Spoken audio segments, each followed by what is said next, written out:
strong. Ain't the truth about themselves to understand what went wrong. I know we can find a way. I know we can find a way. I know we can find a way to stand up, stand up, stand up.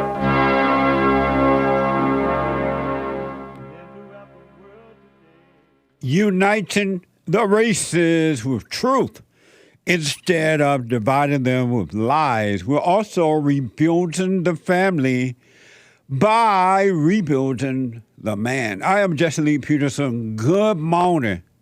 Hi, y'all. Welcome to the show. It's amazing. I hope your weekend was well. My weekend was well. It was amazing. It really, really was. Didn't do a lot, but had invited different places, had amazing conversation with people, talked about a little bit of it yesterday in the fellowship. And by the way, yesterday's fellowship was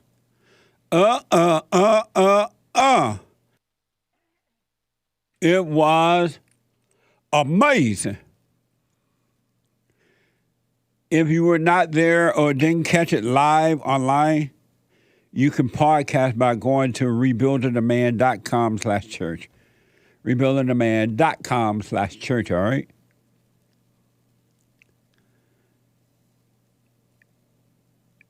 I believe I gave out the number already, but if I didn't, you can get involved right now by calling 888-7753-773, 888-77-JESSE. Jesse.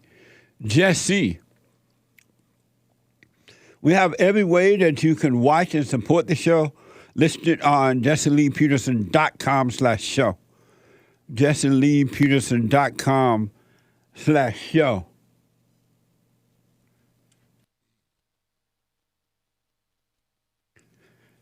And if you're busy doing whatever it is that you're doing, people busy sometimes working out, running around, doing nothing a lot of the time, but running around, feel good, being active. Working out, laying up at the beach, committing whatever crimes. You could be listening to the show on your iPhone or iPad by calling the listen line at Toll-Free Live, 641-793-1500. 631-793-1500. 641, sorry about that. Not 631, 641-793-1500. That's 641-793-1500 on Toll-Free Live there. And don't forget to follow us, Jesse Lee Peterson on Instagram and JLP Talk on X. And to donate and have your comments read out loud, go to buymeacoffee.com/JLP Talk, buymeacoffee.com/JLP Talk, or rebuildingtheman.com, rebuildingtheman.com. Some people have been asking me how can they make donations. You can make them there for my nonprofit organization and all the work that we're doing. You can go to rebuildingtheman.com or call 800-411-BOND, 800-411-2663 to make your donations there as well. And I appreciate it.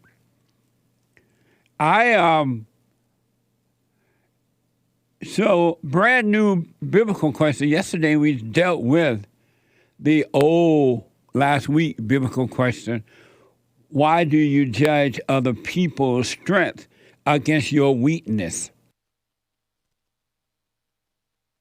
Why do you judge other people's strength against your weakness? That was last week biblical question. And I mentioned briefly, but we talked about it, that there's no such thing as other people's strength. Every human being is weak. Every human being is weak. And there are those who are pretending to be strong, but in reality they have fear, they're worried, they're scared, all that. And when you can realize that no such thing as human being having strength, and I'm not talking about physical strength, I'm talking about spiritual strength. And if you doubt me, there's no such thing as human being with strength. Change your own nature. Let me see you in your strength. Change your own nature. And when you think of other people as having strength, you're going to think of yourself as being weak. So you got to get rid of all thinking. All thinking. All right? It's up to you. You could live in your misery or you could be free from it. Meaning you can live in these false ideas that the world have taught you, or you can overcome them and be free. All thoughts are all lies all the time about anything. A thought is just a thought. They give off false reflection, and you believe those reflections inside of yourself. It's amazing. So, brand new biblical question. What is the real reality? What's the real reality? Or what is real reality? What is real reality?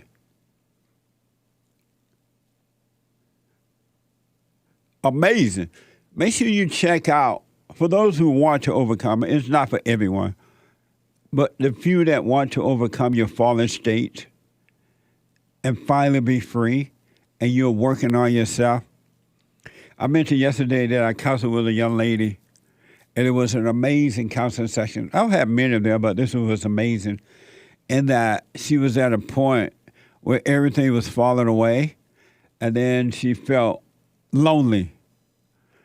And she lost the desire, which was a fake desire anyway, to want to gossip with her female friends, to want to be running around doing nothing.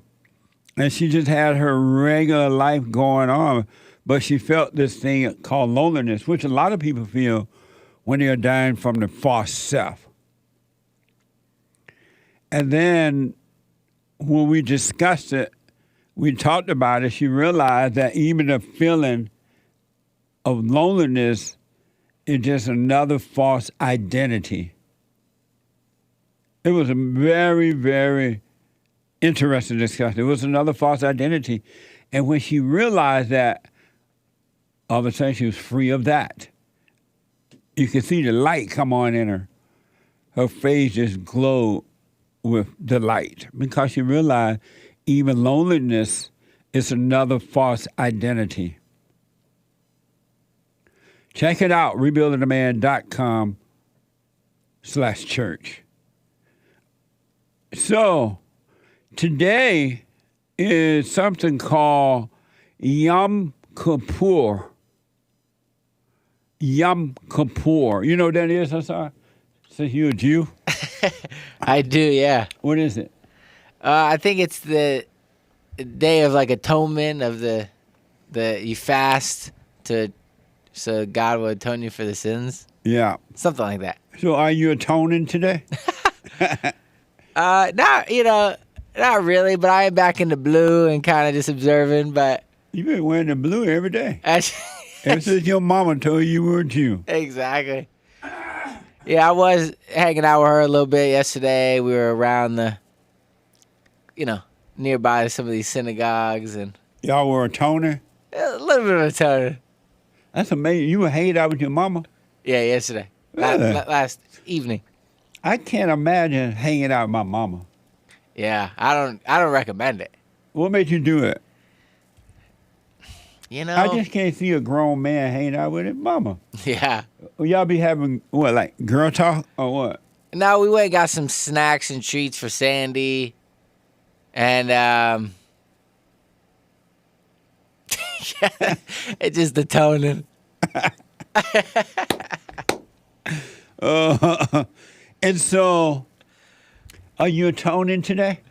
You need to be atoning for that dog. I know. I'm atoning every day, to be honest with you. And what does atonement mean?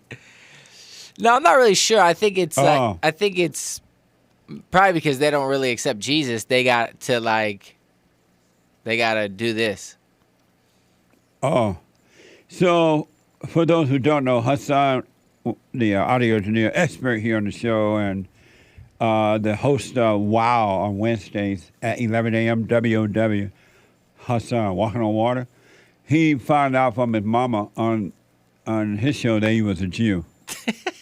And so he's Jewish, Arab, white, and maybe a little black in there. Exactly. And the good thing is that, my mom only being part, I'm covered, but I'm also sort of just a gyno. I'm kind of just Jew in name only because I'm obviously not practicing in that way. So amazing. If you don't practice Judaism, that means you're not a Jew? Well, I guess the bloodline. Yeah. See, it's a very tricky thing. That's why I'd rather be in than out.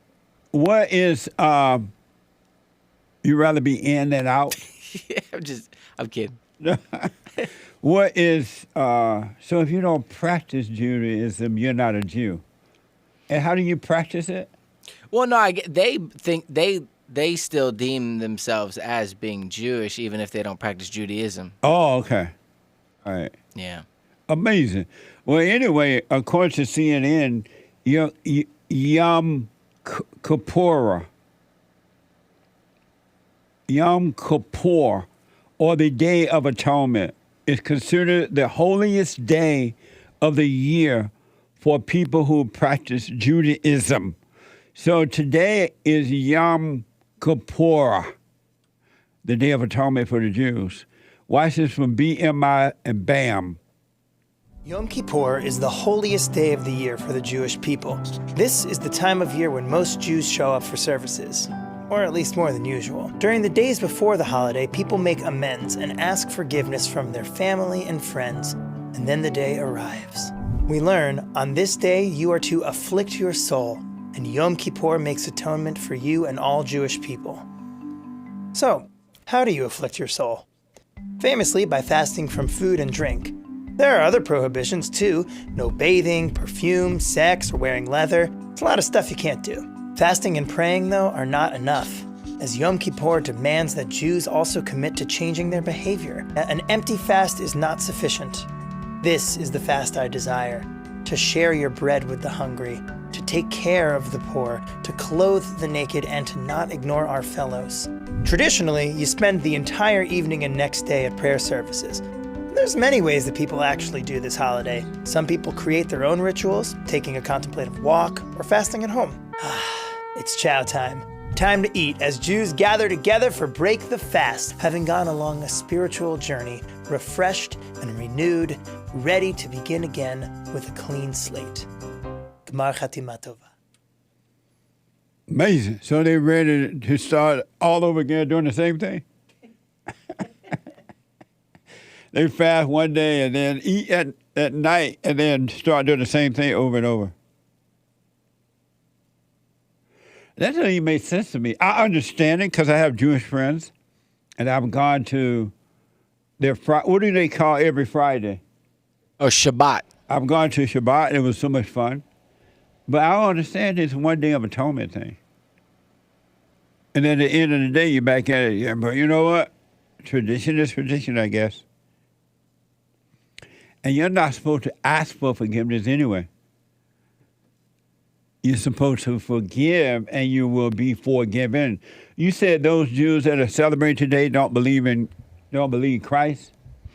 Well, I think that's kind of the whole, kind of even what you're just saying is that like we obviously we weren't able to kind of obey the old law. You know, that's the whole point of like Jesus coming and like having a Holy Spirit is that, like you just said, they're going to continue to do that because we as men can't obey the law of ourselves, you know? So. Interesting. So are the banks closed today too? I don't know. I know the freeway is going to be empty. It's going to be a light, yeah. You can travel anywhere on Jewish holidays. Coast is clear. Oh, I'm being told that it's not a national holiday. It's just one day when they all get to, relax and just atone. Well, around here, it's kind of a national holiday. It feels like it. What a mess. Grandpa, tell me about the good old days. Well, happy National Atonement Day to the Jewish. All my Jewish friends and those who I don't know. All right. I want to give you an example of one of the biggest lies that's ever been told since mankind.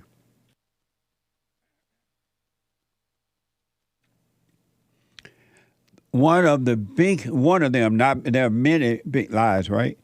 But this is one of the biggest lies that ever been told since mankind. And it comes from a bunch of whining, complaining, lost people that cannot see. It is ridiculous, but I understand it. One of the biggest lies that ever been told. You know what that is? And listen up.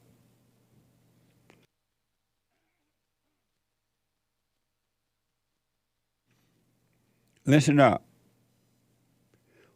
One of the biggest lies, but not the only, the greatest lies that ever been told, ever. There are many, but this is up there. It may be number one, but if not, between 1 and 3. One of the biggest lies that's ever been told, the biggest lie that ever been told is that a mother's job is the toughest in the world.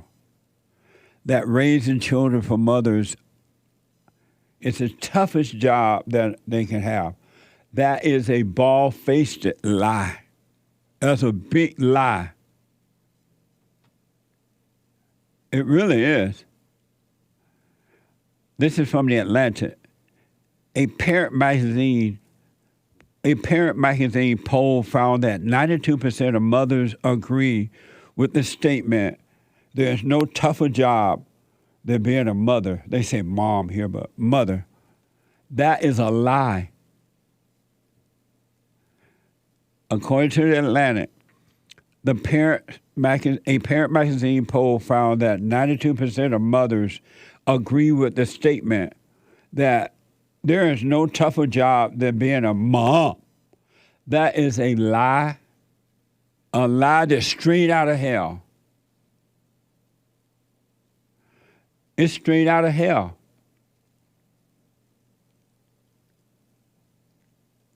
One of the easiest jobs on this side of heaven is for a woman to be a mother. It's one of the easiest jobs on this side of heaven, but they tell you that it's the toughest job because they want you to have false sympathy for them and make you think that their life is tougher than what anybody else has. It's just not true. It's so untrue that it's ridiculous that anyone would say this. A mother's job is not the toughest job. These are just, and the women who think this are a bunch of whining, victim mentality, angry females. They are a bunch of whining, angry, lost females. That's what they're really saying to you. I'm lost. I'm angry. And because of it, it's hard being a mother. No, it's not. Even according to the Atlantic, Oprah Winfrey trots out a similar phrase on her website. Watch this from Oprah.com. The truth about motherhood. Motherhood is a wonderful responsibility, but it can also be exhausting, confusing, infuriating, and downright funny. I always say moms have the toughest job in the world if you're doing it right, Oprah says. Another bald-faced lie. Straight out of hell. That's not true. At all. One iota not true. A mother's job is not the toughest job, period. It's not. Oprah is lying. You can bank on it. She is lying. And the women who think and say this are lying to you. What they're really saying is that they're weak, they're lost, they're angry, and they have no love. They have no love. Oprah, you told Harpo to beat me, is lying. Here's some more lies about mother's job being the toughest. And watch, these women are just angry and lost. This is why they need men to guide them. Or they need to return to the father, and the father will guide them. CBS, watch these people sit here and just lie. This is from CBS. In their first interview together, Michelle Obama and Michelle Obama's mother talk about the challenges of raising kids. Watch this from CBS. Michelle Obama says it was never easy being the wife of a driven politician. You know, I'm working and managing childcare and sick kids and trying to coordinate my job, and he's flittering in. Tensions started to arise, and Jealousy. We knew that we needed to have a place where we could really work these feelings out. Was he like, great, let's go to counseling? Oh, no. Yeah. Oh, no. I can't wait. You know, it's just one of those things, like, we don't need help from anybody. And I was like, because for me, I was like, I need to go to somebody who's going to tell you, you're wrong. You're wrong. Yeah. We have a wonderful marriage, but it takes work. Work that was made easier thanks to her mother, Marion Robinson. When your daughter becomes First Lady of the United States and your son-in-law is the president, how do you wrap your brain around that? It's pretty difficult, let's face it. I felt like this was going to be a very hard life for both of them. And I was worried about their safety. And I was worried about my grandkids.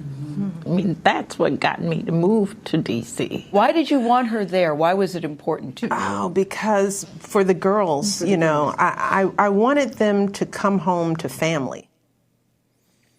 You're listening to the devil speak. That's the devil speaking through them. Now you see why women need men to guide them.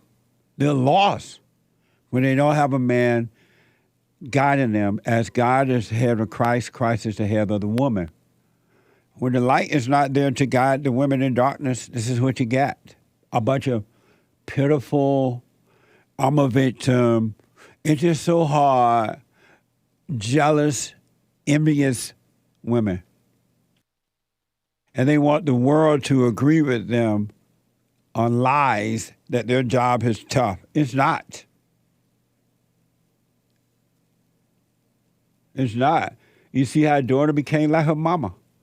Michelle sounds just like her mama.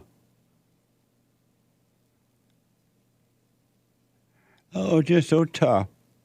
Aren't you sick of whining, complaining people? I've never seen so many pathetic, whining victims in my whole days.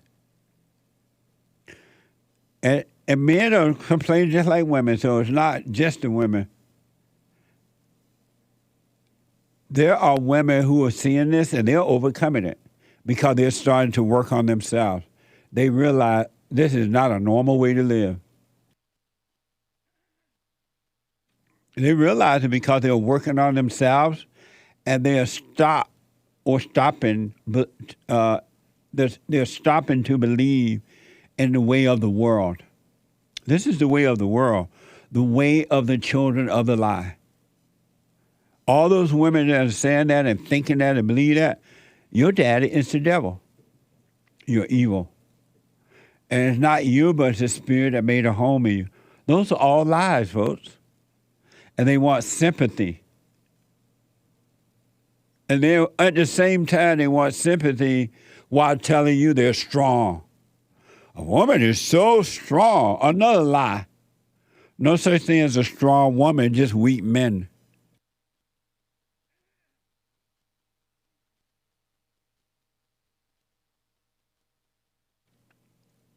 Just weak men. No such thing as a strong woman. Never will be, never has been, ain't gonna be, can't be, ain't be. So Michelle and her mama is sitting there lying, open line, and just knocking a poll where, according to the Atlanta, 92% agree, all lies. The fallen Messiah, and that was Big Mama Michelle and her mama. Well, according to the Atlanta, the fallen Messiah, Barack Obama, told an our TV station, there's no tougher job than being a mom. Watch this from KCRG. What I know, that there's no tougher job than being a mom. And you know, when I think about what Michelle's had to do, when I think about my own mom, a single mother raising me and my sister, that's work. So anybody who would argue otherwise, I think, probably needs to rethink their statement. What a lie. What a beta. A beta male. That's just not true, folks. That's a bald-faced lie up there between 1, 2, and 3. On a scale of 1 to 10, I almost want to give that a 1, but maybe there's another lie that may be greater than that, but that's a lie. A mama's job is not tough. Barack is lying too. Poor Michelle. She had no help to overcome her fallen state. Her husband couldn't bring her out of it, and her mama couldn't bring her out of it, and she lost.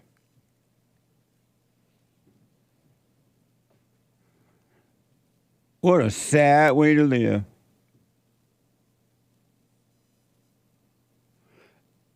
Michelle, the rock of the Obama family. Let me see there. What a beta. When I come back, I have one other soundbite I want to play for you about these mothers. It's a lie, folks.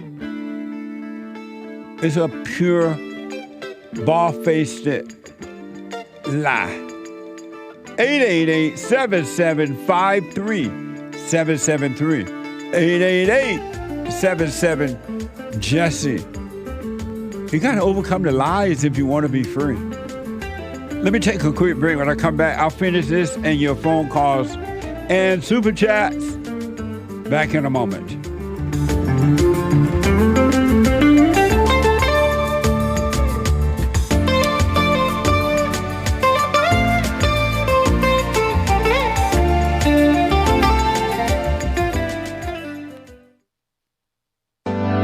Steve, thank you for calling and thanks for holding. How have you been helped by the show? I'm going to tell you this. I believe you might go down in history as one of the greatest, if not the greatest, black man that ever lived on planet Earth, as far as I'm concerned. I don't know anybody before you that's been that great.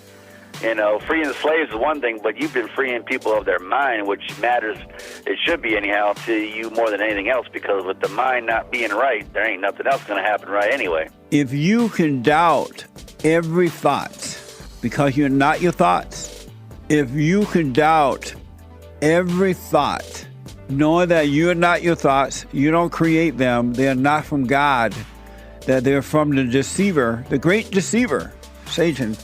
If you can doubt every thought, you can be free just like that. At an instant. Bring every thought into captivity. It's so amazing.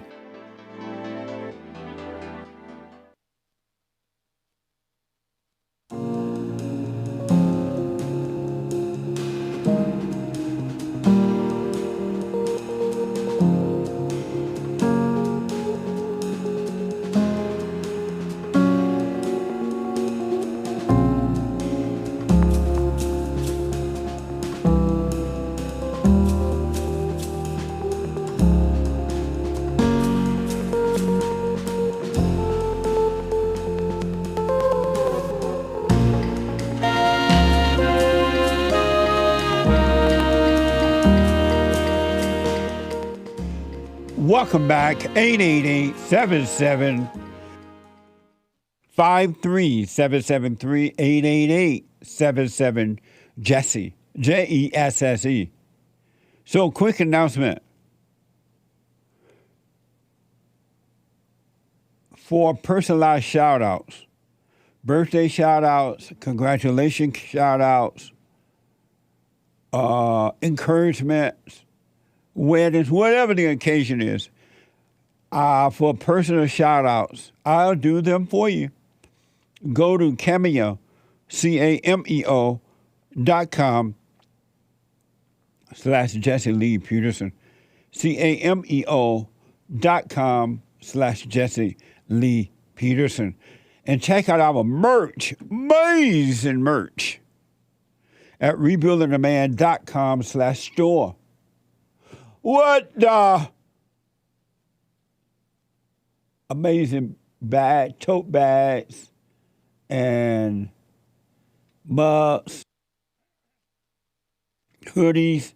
We even have one with the Great White Hope hoodie.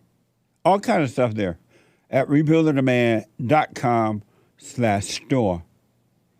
And last but not least, have you checked out Big Club USA yet? If you haven't, I don't know what to tell you. Go to bigclubusa.com, and here's what you're going to discover. People tell me I have a lot of alpha energy.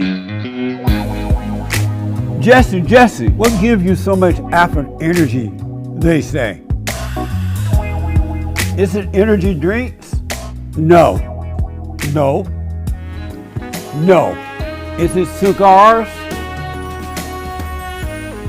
No. It's Alpha Jerky. Alpha Jerky from Big Club USA.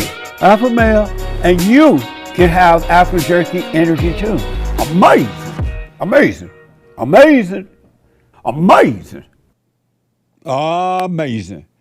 Can't get enough of those.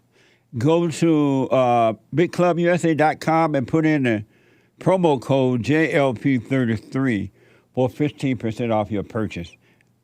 They are good. Amazing. So quickly, let me show you this last lie about mothers. They're trying to deceive you and make you think that a mother's job is the toughest. It's in the same way they try to make you think that women are strong or that women have love. All lies. Lie after lie after lie after lie. Watch this. This is pitiful. It's just plain old pitiful. It's pitiful. Just plain old pitiful. Whining, complaining, so-called mothers. It's from the Washington Post. They say moms, but mothers have long used online spaces to discuss the realities of parenthood for some people. They say mom, but I'm telling you, it's mother. Social media is the only place unfiltered conversations about loneliness can play out. Watch this on TikTok. Your husband works, you know, and you're like literally stuck at home 24 hours of the day. Like, I don't want to cry, but I am exhausted. Oh, I have to make breakfast. Oh. For my kids, because they're hungry. I shouldn't wake up every day trying to figure out how am I going to be mentally okay. Us as moms, as wives, the ones who cannot go outside and make bread on their own that because would they're be caring for the mother of your children all kids. day. We deserve the most praise in the world, bruh. Something I struggle with so much in this season of motherhood is how much I am needed all the time. It's so much not about you that you literally feel like you have no identity, and it is very, very hard. I can't do anything without getting anxiety. I can't go anywhere without getting anxiety. I can't go in a car, on the highway, on the road. Having a kid is too complicated. I don't want to do it. Like, I don't want to be responsible for this tiny human. I just want to be responsible for myself, and it's too late now. I didn't know parenthood was going to be like this. I didn't know I was going to be doing it all by myself with no support system, no family, no anything. I didn't know. If I would have known, I would have never done it. I would have never What the? Commands, just, can you be quiet, please? You want the kids messed Go up? Go get it.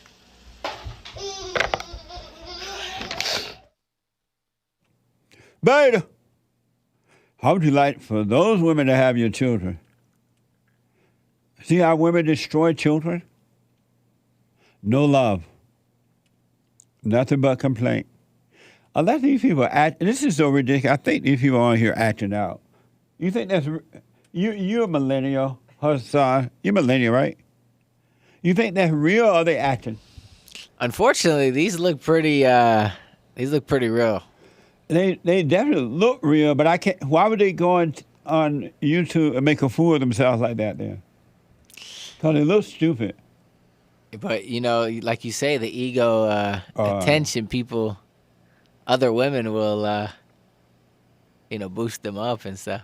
And they want people to feel sorry for them, huh? Yeah. What the? Now, men, you see why you need to let the woman be added onto you and not go out there looking for one. You're going to end up with that. Or even worse. What a mess.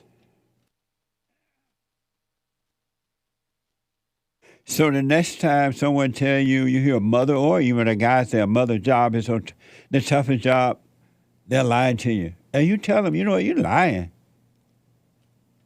That's just another made up lie to get false sympathy for themselves so they can stay in their hell. Those women need to be talking to women who are overcoming their hell, who are returning to the Father. Then they wouldn't believe a mother job is the toughest job. And there are all these little devils to confirm them. What a mess. Talk about a spiritual battle, huh? Anyway, let me go out to Canada and talk to Allie out of Canada. Allie, welcome to the show. You're on the air. Thank you, sir. Good morning. How are you? All is well, Allie. Thanks for calling. All right. So, Jesse, I started listening to you last September. In October, I forgave, and life has been amazing. And then, so basically, like a month ago, started a month ago, all hell has been coming out of my wife, you know? The whole, you're turning my kids against me, you're like, you know, you're not, everything you hear, you know? And then, so 2 weeks ago, she's been like, from 2 weeks ago, she's been really trying to get a reaction out of me, and I've been aware and not giving her the reaction. And basically, last Friday or 2 Fridays ago, she invited my family over and her sister, and so we're brothers married to sisters. And then she invited them over, and I told her when they left, like, I don't need this hell in my house, you know? So don't invite them anymore. I want peace. And she's like, no, this is also my house. And then she did it again this Friday. I didn't give her any reaction. And she's been basically the whole last week not making me lunch for work. And also, I don't really pay it any mind. You know, I just go make my own lunch and go to work. She's just being, like, super evil. And then so this Saturday, a situation happened. And basically, I was not aware, and I let the devil, like, take control. And it got really bad. And it was, like, we even got physical. And the whole time, like, from, like, started a month ago until now, she's, like, every day she throws it, like, oh, we need to separate. But to me, I'm like, oh, she wants to get a reaction out of me. So I've been not paying it any mind. But yesterday, she's, like, really being firm about, like, yo, we need to separate and all this. And we have 2 kids.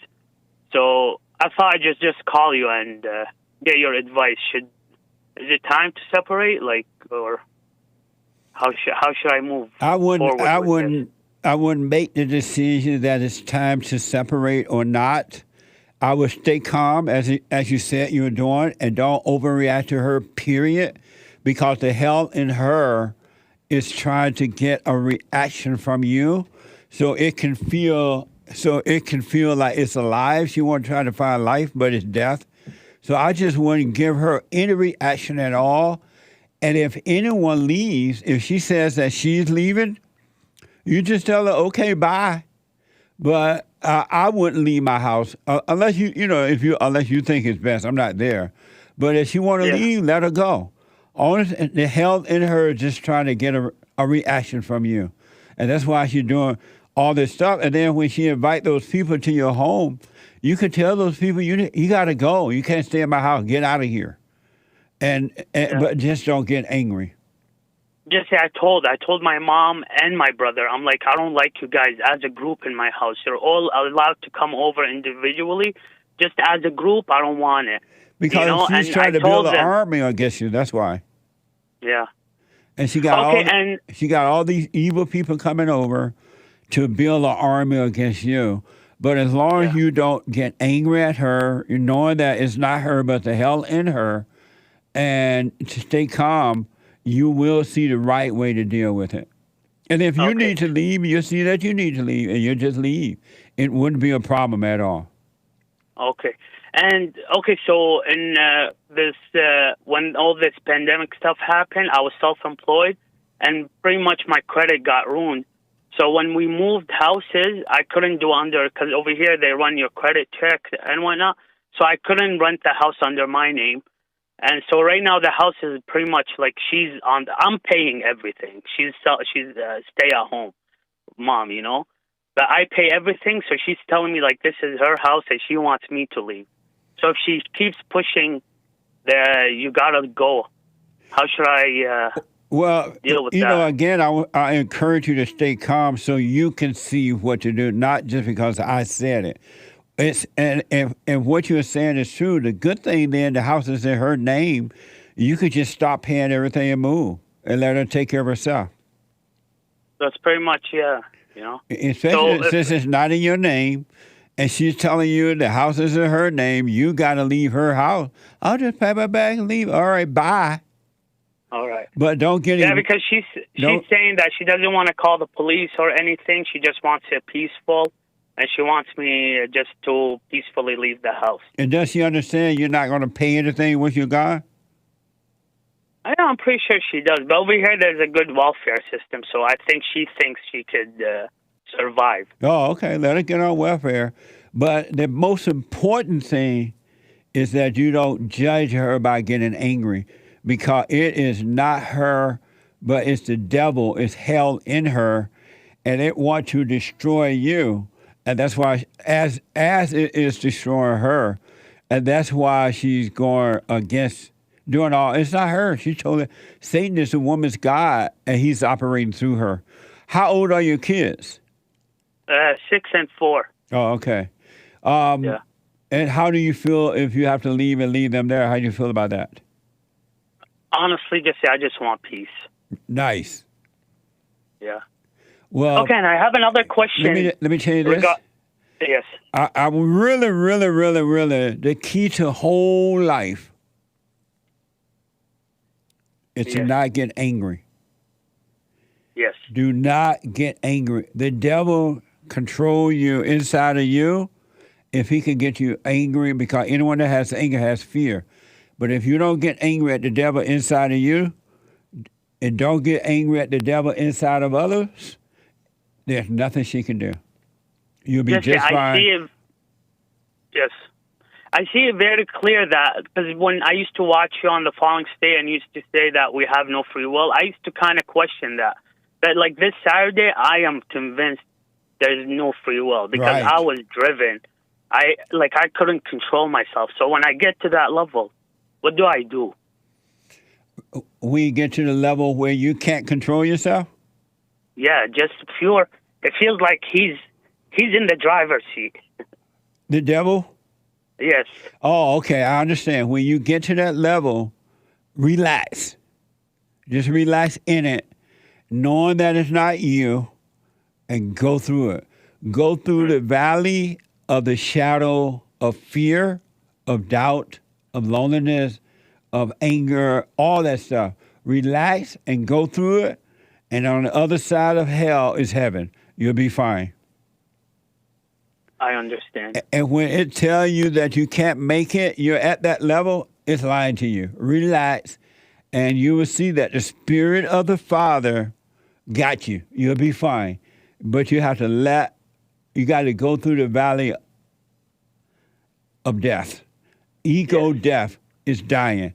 And because you have identified with it over the years and you're starting to wake up to it, you're going to see it was never, ever you. It was just all false identities and fear that you picked up during your lifetime because no one told you, don't get angry. Don't overreact. And you've been overreacting, and all these identities piled up, and now it just feels like it's you, but it's not. So when it gets to the level that you can't handle it, or feel like you can't handle it, relax in it. Be scared, be whatever, but relax in it, and you will overcome it. It's going to be amazing. Yes. It feels like an army against me, man. It is, but the army of love, which is God, is with you. And the army of love will defeat the army of the darkness. Let love fight your battle for you. Sounds good. All right? And I have another question. Okay, so my relationship with my dad is very good now, and I forgave him, like I said, and all this. But just when I hang out with him, he is like major beta, but I don't really judge him for it. Yeah, and don't judge him. Fights and he talks about everybody else, like just very womanly. And like when I leave him, I feel like like the thoughts and everything about, like he really gets my thoughts going. Like I don't really like it when I'm around him. Well, he really that spirit that's in him it really messes with me. That's why it's not good to hang around evil for too long, because it will get to you after a while. And so when you're around him, and if he continues to speak that way, just tell him, hey, I don't want to be a part of this conversation. This is doing no good to gossip and act like a female. But don't get angry at him. And then you decide, as time goes, how often you want to visit him or not visit him. You don't have to hang out with him. You just don't have to resent him.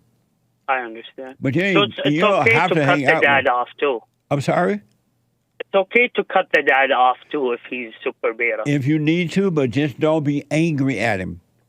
Okay. His mother did that to him as well. I understand. No, I see it. I know. All right. And if your wife get physical with you again, call the cops and have her arrested. Jesse, I'll be honest with you. I was the one that got physical. Oh, don't get physical. Yes. You rise to a higher standard than that. You have something else fighting your battle for you. You don't need to get physical. I understand. Are you doing the silent prayer every day, every night? Every day, every night. Oh, okay. Stay with it. Yes. And 5 prayers, because I'm also Muslim. So Oh, I do okay. the hooping and holler too. But I do the Allahu Akbar, 100%. Well, do But you I'm the good Muslim. I'm not the behead one. Well, do your little hooping and holler to Allahu Akbar, and then when Yes, sir. you're done hooping and holler, be still and know God. Yes, yes. No, it's been helping a lot. Right on. I also heard a conversation you had with the lady. She says she wants to get all thoughts are lies tattooed on her. I was thinking I should get that tattooed too. Because that day, if I would have just looked at my arm, for example, and seen it, I don't know, like, also that's thoughts, you know? Yeah. All thoughts are all lies all the time about anything. Thank you, man. Stay with us. Stay with us. Let me know how it goes. I appreciate your time as always. Have a great day. Let me tell you this. If you stay away from anger and stay present, instead of losing your head about what has happened, what's going to happen, you stay present. All the answers are always with you in present. God, the truth, is always present. It's not in thoughts. It's not in the past. It's not in the future. All right? Yes. The whole week, like these 3, I've been present. Just Saturday, I lost awareness. Well, don't judge. I can see it now because even when she was trying for the whole week, just getting a reaction. I was aware. I was super aware. Like she wants a reaction. Yes. And the awareness, like you always say, it calms me down, and it's like, oh, she just wants to. Don't give it to her. But like you always say, it's Saturday. I just lost awareness. Yeah. And as soon as I lost that awareness, he took over. That's right. And honestly, when he took over, there's nothing I could do. Yeah. I tried, even in the middle, tried to call, but he was driving. He drove me right in the wall. Yeah. Well, just know that, but don't judge it. You've seen it now even more how the spirit of evil operates. Be glad to see it. Come back to the present, and all is well. Okay. All So right? in conclusion, if she keeps pushing the whole idea of you got to go, just back up and leave? If you see that what you need to do, absolutely. But make sure you see it clearly, and don't argue with her. When you see clearly that you need to go, especially if everything is in her name, you have nothing to lose. Just quietly pack your bags and leave. Okay. But don't Because argue. anyway, she's going to destroy the kids, right? Because sometimes, what about your kids Well, and all that? with I all get that those anger, and your weakness, he's already doing that to the kids. Yes, yes, yes, yes, sir. And if you stay because my present, kids are in the neighborhood fighting every day with other kids, and I see they have anger too. they have the mother spirit now. She's recreating them in her image.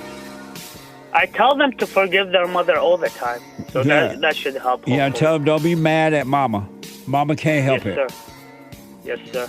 All right, but I wish you well. Let me know how it goes. Thank you so much, Jesse. You are the best. Thank you, buddy. 888-7753-773. When I come back, your calls and super chats. Hake is coming in with the hate news, not the fake news, but the Hake news. 2 more hours to go. I'll be back in a moment.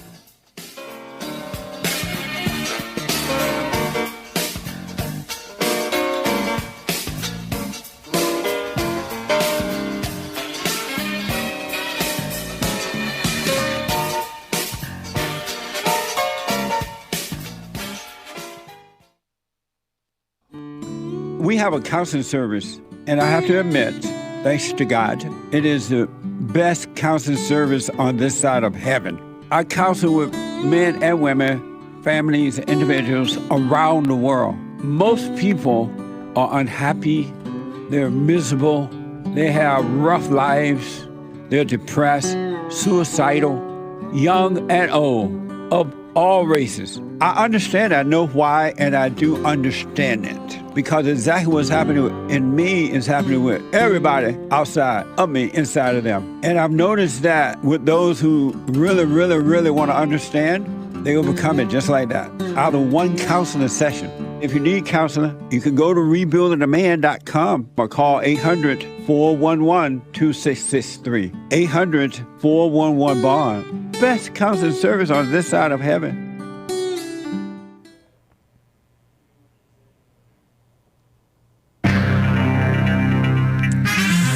A whole lot of mess going on in the world. The government shut down in 6 days. Fingers crossed. Hopefully it does. Anyway, White House giving free China virus tests starting today. And some other shallow news for you guys. This is the end of hour one of the Jesse Lee Peterson Show. It's Monday, September 25th, 2023 AD. Everybody loves Mondays. The lines, there is one line open. You can call in right now during Hake News to get on hold, to get on air, and JLP will get to you. But first, it is Hake News, not fake news. Happy Yom Kippur. Kippur. ICYMI, in case you missed it. Jewish communities around the world observing Yom Kippur, the holiest day of the year in Judaism. Most observant Jews will fast until sunset today, abstaining from food and even water, as they focus on repentance and worship. If you're not Jewish, but you want to send your well wishes to people who celebrate, the typical greeting is, have an easy fast. Nice. The government needs a fast and repentance. Government funding to run out in 6 days, a bipartisan, meaning evil, according to CNN, Commie Nonsense Network. House caucus leaders said all options are on the table to avert a looming shutdown. Boo! Shut it down! The House returns Tuesday, voting on year-long spending bills, but the federal departments and agencies have already begun the mandatory process planning to bring non-essential functions to a halt. Should Congress fail to pass a short-term spending bill, a shutdown could have enormous impacts on all Americans, so they claim, including nearly 4 million federal employees who will feel the effect immediately. Essential workers will remain on the job, but others will be furloughed until the shutdown is over. None will be paid during the impasse. Based. Anyway, take a break from the China virus, too. U.S. households can order 4 free China virus tests from the government starting today, up to 4. Available online, covidtests.gov or covid.gov/tests. Might even work better than that glitchy Obamacare website. Remember that? Some of you might. As part of a relaunched program to provide free home tests to quote-unquote Americans. The program suspended in May after the end of the public health emergency, so-called public health emergency, to preserve the U.S. stockpile. The relaunch comes as China virus hospitalizations have been on the rise, they claim, in the country for months, which I believe. Weekly admissions now more than triple what they were 2 months ago. I think they're tested even if they're hospitalized for something else, right? Or admitted to the hospital for something else. Last week, a black on the inside White House official acknowledged increased infections, cases, and hospital admissions nationally, but noted that levels remain substantially lower than past China virus surges.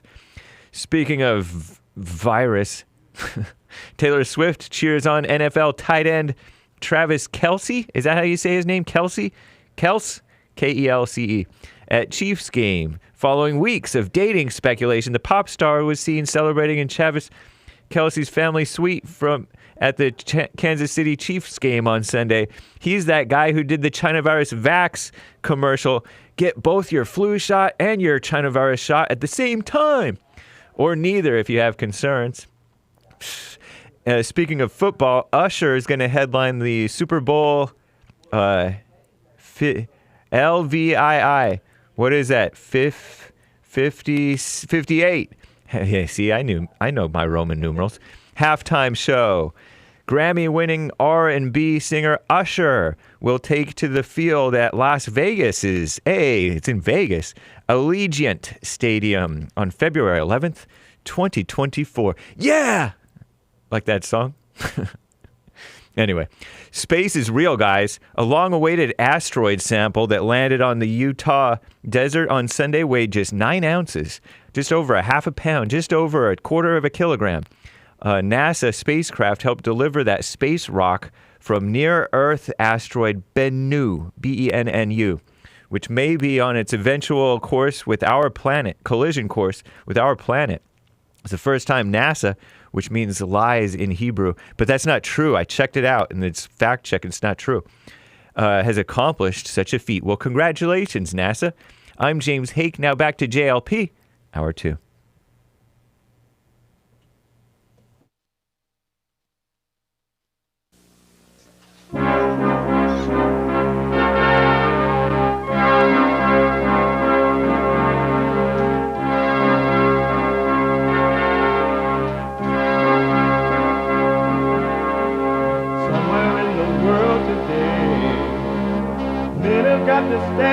wrong. Ain't the truth about themselves to understand what went wrong. I know we can find a way.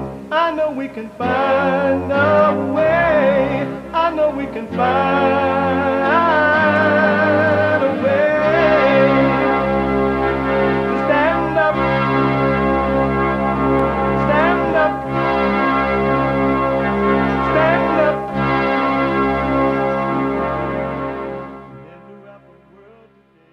Uniting the races with truth instead of dividing them with lies. We're also rebuilding the family by rebuilding the man. I am Jesse Lee Peterson. Welcome to the second hour of the show today.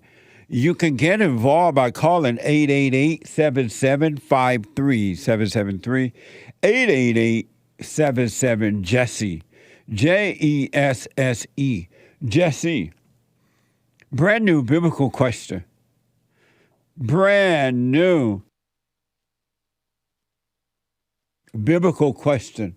What is reality? What is reality? What is real reality? Sorry. What is real reality? Amazing question.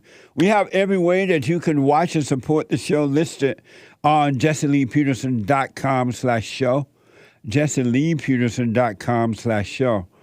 And if you're out busy right now, working out, making breakfast, lunch, and dinner, anywhere in the world, we are heard around the world by everybody and their mama. And you want to listen to the show while you're doing what you're doing, you can listen on your iPhone or iPad by calling the listen line on TalkStream at 641-793-1500. 641-793-1500.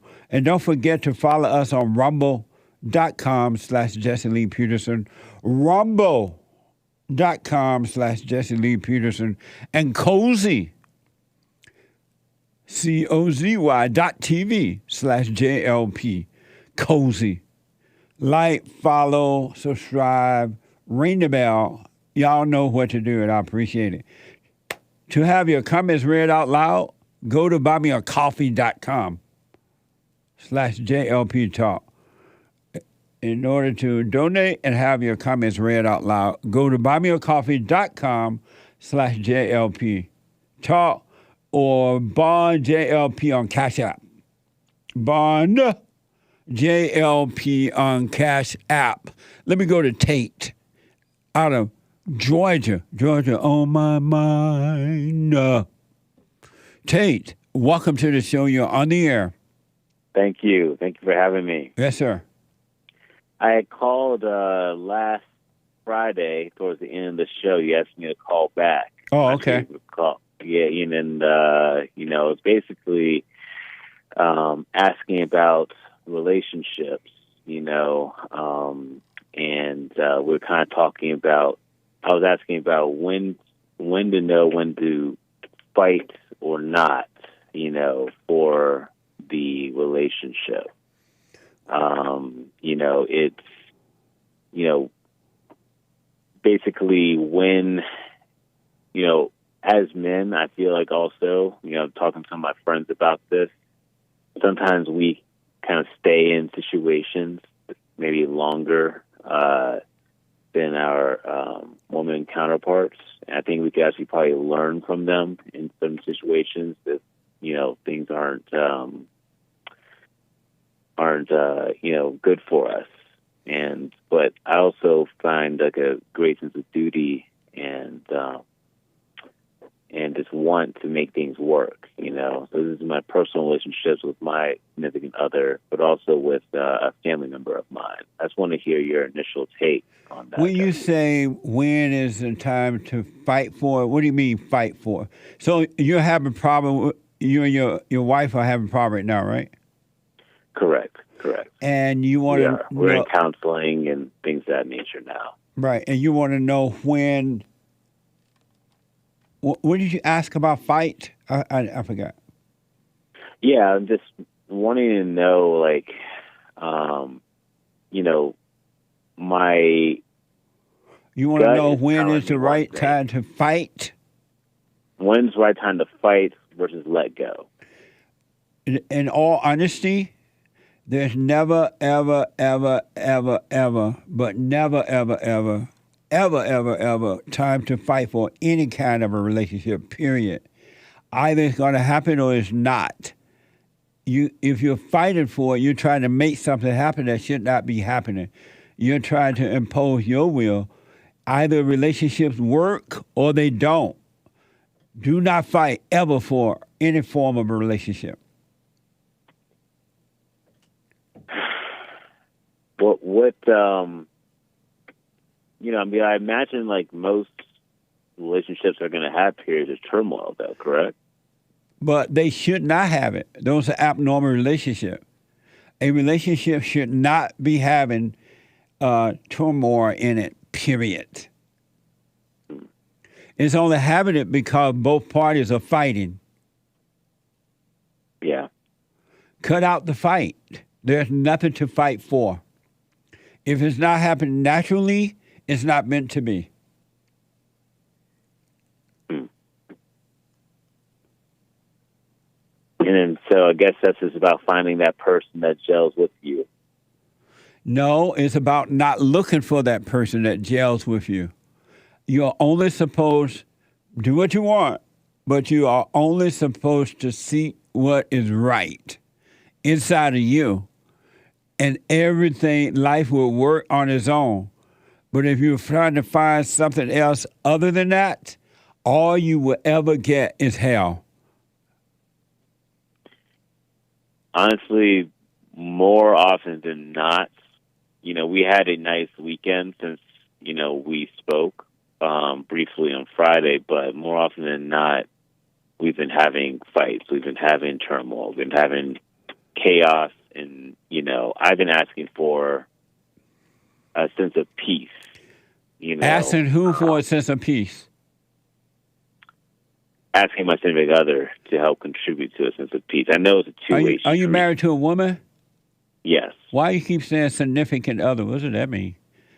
Well, she's not we are looking towards getting a long-term relationship. So you're living with her right now? Yes. And so you have children with her? No. Good. Walk away. And a relationship is not supposed to have turmoil. And you can't ask her for peace because she doesn't have peace. You don't have peace. Peace only comes from God. You're asking the devil inside of yourself and outside of you to give you peace. And in anger, there is no peace. She doesn't have it to give to you, and you don't have it to give to her. Yeah. If you got to fight to try to make it work, that means you should do what you want. Stay in your hell if you want, but it means you should let it go. It's not meant to be. And don't look for anything, only the kingdom of heaven within, and life will be added. It would be amazing. This is not something that's, I do feel a bit of a sense of guilt in the prospect of leaving her, you know. Why? Because of, you know, this wasted time, I suppose, and it's particularly when you're talking about, you know, we don't necessarily, just like a sense of wasted time, you know, on both of our ends, but me particularly like wasting her time. And how are you wasting her time? How are you wasting her time? Well, we had a relationship. You know, we didn't go all the way, I guess. You better be glad you didn't marry her or have children with her. You'll have to leave your kids back behind in hell. And you shouldn't be feeling guilty. This is overcoming and learning is not a reason to be guilt. It's a reason to understand and understanding will cause you to overcome all things. My friends, and granted, these are some of my kind of like female friends, but they've inserted some guilt into me, just like, oh, how could you wait? You're considering leaving her. How could you have wasted her time like that? Et cetera, et cetera. It gnaws at me a little bit. Every time you listen to the woman, you will suffer. You listen to the woman, they shouldn't even be in your business at all. You don't need to tell them that you're leaving or you're staying. You just need to go if you need to go. Why should you even bring them into it? You're bringing the devil into your life. Women don't have the answer. You're listening to the devil. Yeah. And that's why you're feeling guilty. The devil is making you feel guilty. And you'll stay there because you listen to the woman, and you will regret it. It'll only get worse. Why do you have the women in your business? It's a good question. That's a good question. I don't have a good answer for that. You need to cut it out immediately. Yeah. You're counseling with the devil. Yeah.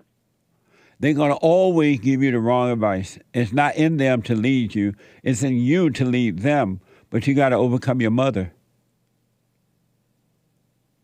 That's actually a big point of contention between me and, this whole relationship dynamic has been a point of contention between the two of us as well. With your mother?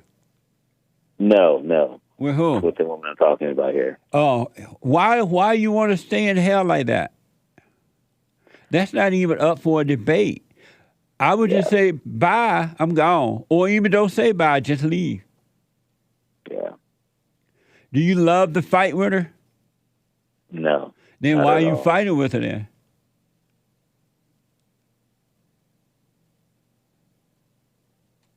I guess I'm hoping for something better after the storm passes. How will you get better out of hell? She's hell. There's no better in her. Yeah. We just get little glimpses of hope, There is no hope in that at all. Yeah. I mean, most of our conversations have been pretty tough and heavy and things that nature recently. So you guys hate one another. She hates your weakness and you hate hers. And it's just two devils fighting. Ain't nothing good coming out of that. It's not going to work. If you got to make it work, it would never work. If you let it work, it will work. But this ain't going to work. And too much water under the bridge. Yeah. And you better be glad you don't have any children with the devil. Yeah, we have no kids, no children. Walk away before you make a baby. It's going to be harder when you make a child with her. Of course. Have you forgiven your mother? I've heard you speak about this, I have to look more into that, Have you forgiven your mother? I don't know if I can identify like a wrong per se that she has done. I mean, I'm sure there has been, but you're living with your mother now. That's enough identity. But let me ask, you can't think of one thing that your mother did wrong? No, I mean, I just haven't put much thought into it. I'm sure I could, And why haven't you put thought into it? Hasn't been a priority. You need to, I would recommend, do what you want, of course, but you should start working on you so you can understand what's happening inside of you. And then you will see how to deal with all things at all times. But you're not focused on you. You're trying to keep this false God in your life, and she's going to destroy you.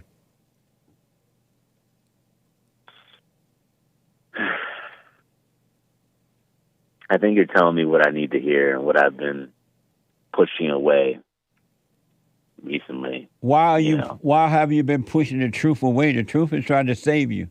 Why are you pushing it away? It's probably has to do, I mean, it's probably some deeper insight that I don't have because I haven't done that self-work, but I imagine it has to do with my own sense of self, maybe my self-esteem, maybe some of the advice I've been getting from other folks that have been kind of, more or less, imploring me to stay and fight and, try to work this out. Anytime someone tells you to stay and fight, you give them the finger. They give you bad advice. Gotcha. I don't care who it is. Yeah. You can't make another person be right as you can't make yourself be right. How old are you? In my 30s. Are you doing the silent prayer? No, I don't pray. So you're not working on yourself at all. You're trying to make this woman be right, and you haven't not even right yourself. Yeah, you're correct in that. I haven't done the work. Won't you get away from this woman and work on yourself? Don't look for another woman. You look for what is right. You seek that, and what is right will guide you. Yeah. Why don't you? This is an opportunity for you to start working on you. Yeah, I've been kind of a serial monogamous, and I haven't really had that period of time where I haven't been giving myself to others, I suppose. What will it take for you to work on yourself? How much more hell you need before you decide, I've had enough? It's hard, and that's a great question. I thank you for posing that because I need to ask myself that because it's not like one of us is cheating on one another. It's not like it's just like kind of almost like a permanent state of like low level unhappiness. It's not permanent if you don't want it to be that way. If you stay in your hell, that's because you want to be there. It's not because you want to overcome it. If you want to overcome it, you start working on you and forget about that woman. Yeah. And stop taking all this bad advice from the people who are telling you need to stay and work on it. No, you don't. You can't work on something like that. Either it happens on its own or it doesn't.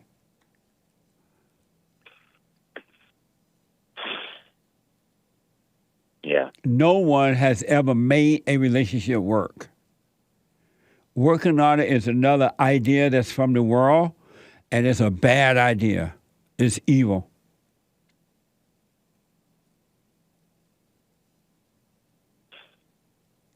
You give me a lot to think about here. Where would you suggest I go?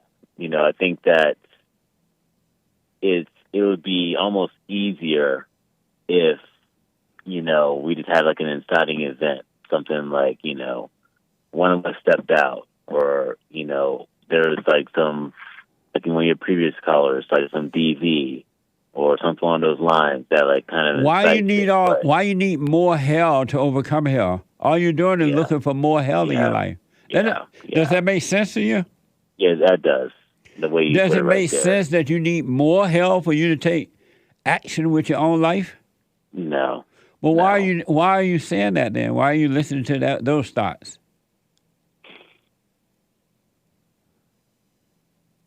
And you don't love her, she doesn't love you. Both of you are using one another. And in a way, I'm being selfish, too. Both of you are. It's about you, and her fight is about her. It's what she wants. It's not what you want. And it's about what you want. It's not what she wants. It's about you, and you call it love. And you're never going to get what you need from her, and she's not going to get it from you.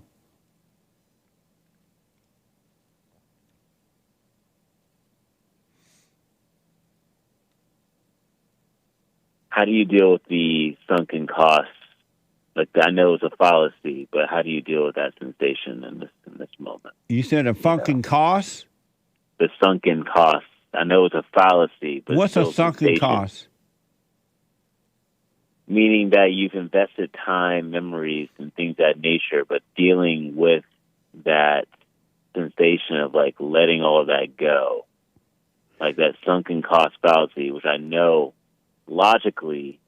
You said, how do you deal with it? Yeah. Overcome it and move on. Where do you find the strength to do so? By forgiving your mother and your father. Do the silent prayer so you can overcome thoughts and feelings. All thoughts are all lies. Those thoughts that are giving you, bringing impressions about the past and about the future, it's deceiving you, and it leading you down the road to destruction. Mm-hmm. It's just a thought.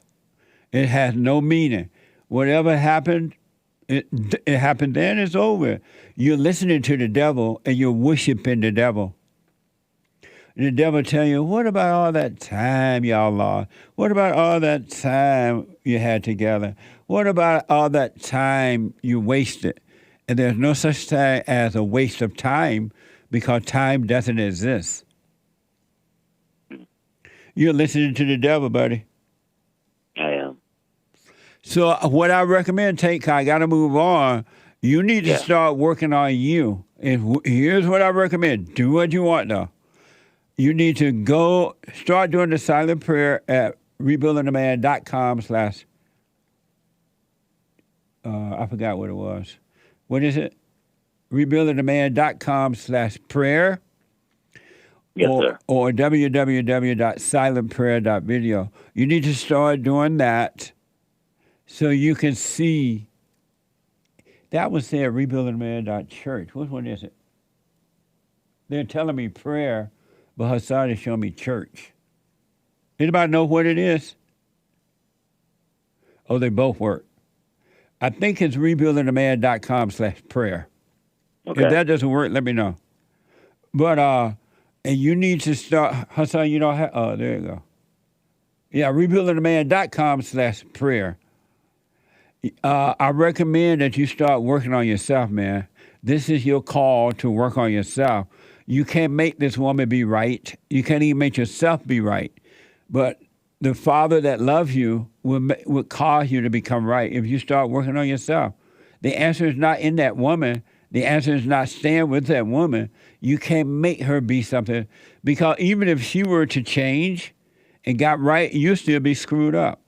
Yeah. Yeah.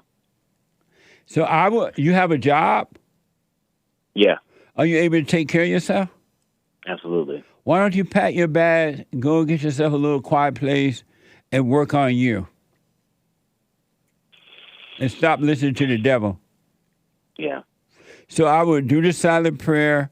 See for yourself that you need to forgive your mother, because the woman you're with is just like your mother. And forgive your father for not protecting you from your mother. He could deal with it just as you're having a hard time with this woman you're with. You're married to what you hate. So forgive your mother. Keep your eyes on yourself, and it will become amazing. And then life will add unto you what it's meant for you to have. All right. I appreciate your time so much. I'm glad I was able to reach out and chat with you, Jesse. I appreciate it. You're welcome. And stop asking those blind people for answers. The answers are inside of you. Yes, sir. And stop asking those people. They telling you to stay in hell. You have the devils telling you to stay in hell with them. All right. I'm going to call back with an update. All right. And you're not supposed to work on a relationship. That's another lie. Relationships are supposed to happen naturally. If they don't happen naturally, it's not meant to be. Yeah. All right? All right. All right. Thank you, sir. You're welcome. Let me know how it goes. I will. All right. Bye. 888-7753-773. Dimitri out of Indiana. Dimitri, welcome to the show. You're on the air. What's up, Jesse? How you doing, man? All is well. Come closer to your phone. Yes, sir. Can you hear me? Yes. Yes, sir. I wanted to I would call you. I was just listening to your show. just about you was talking about single mothers and just mothers in general. I didn't say anything about single mothers. I said we were talking about not mothers, but just women in general. Mother. Period. Yeah. Yeah, I think all women are actually, need to be praised in a way because they also you got to think about one and third women in each household are actually single mothers in this time. So another thing is why should you praise them for why should you praise them for voting? Why should you praise them for fear? Why should you praise them for being a single mother? That's their fault they did that. That's not necessarily true. But I have a question for you. If it's not their fault, whose fault is it? Answer this question. It says, if it's not their fault, whose fault? If it's not their, and I'll let you ask me the second question. But you made the statement that women ought to be praised for being a single mother. Why should they be praised? It's their fault they did that. Because men outrun from the responsibility. Men don't run from the responsibility. They run from the woman. Yes, they do. That's why we have a lot of single mothers. They run from the woman. No, they run from the responsibility. No, they don't. They can't deal with the hell in the woman. No, the woman doesn't have hell. Any woman that doesn't fear the Lord has hell. No, that's what is the narrative you need to say because any woman that any relationship that doesn't start off with God will not work. I got to run, man. What's your question for me? Oh, so my question was, if being a woman isn't hard, why do men run from the responsibility? Because I have three daughters and I'm married and I didn't run from my responsibility. How old are you? I say I'm 30 years old. I take care of all my daughters and my children and my wife. Good for you. Men don't run from their responsibility. They run from the hell that's in the woman because they have not. My wife is nothing but peaceful. All right, I got to run, buddy. Thank you. You're bragging about your false life. I'm trying to answer your question. 888-7753-773. Let me go to Pete. There's one line open. 888-7753-773. Let me go to Pete out of Alaska. That guy, Dimitri, is just bragging and arguing about nothing. Pete. How we doing, young man? All is well, sir. How you? I'm well. Devil's building homes and painting them in people's heads, it sounds like. That last gentleman, pride cometh before the fall, right? What a mess. Yeah. I'd like to answer your biblical question best I can maybe make a comment about forgiving the mother. What is real reality? Well, I had a bunch of big words and imagination at my first knee-jerk reaction to hearing that from Sean. But I think I narrowed it down to just two words, this moment. If you stay in this moment, you're as close as you're going to get to what real reality is. And I think I found that doing the silent prayer. It's the closest thing to real. Everything else is material stuff or imaginations or emotions, and all misleads you from that, from this moment. So this moment is reality. I'm glad to be talking to you in this moment. Amazing. Well, I appreciate you, Pete, responding to the biblical question, and I'll put my little 2 cents in on Sunday if the Lord is willing and the creek don't rise. Could I make a little comment on forgiving the mother? Hold on. Can you hold? Yo, absolutely. Yeah, let me take a break. I got to take a quick break. When I come back, more of your calls at Super Chats, 888-7753-773. Back in a moment.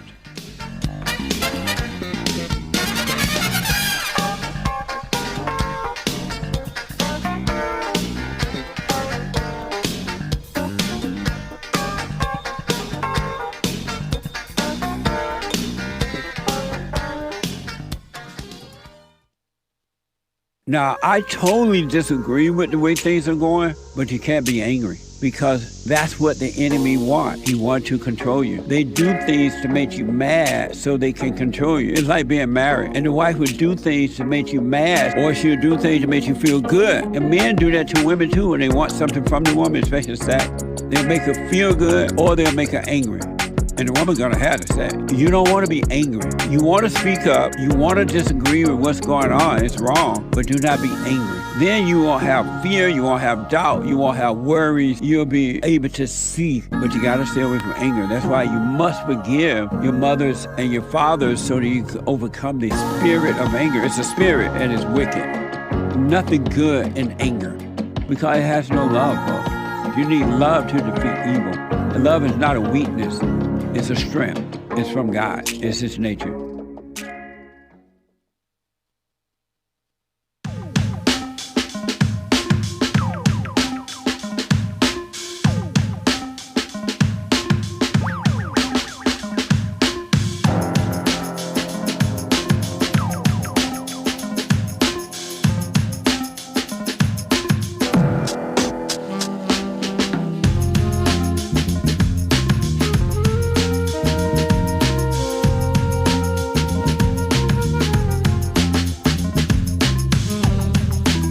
Folks, welcome back. The Hake Report is coming up at the top of this hour.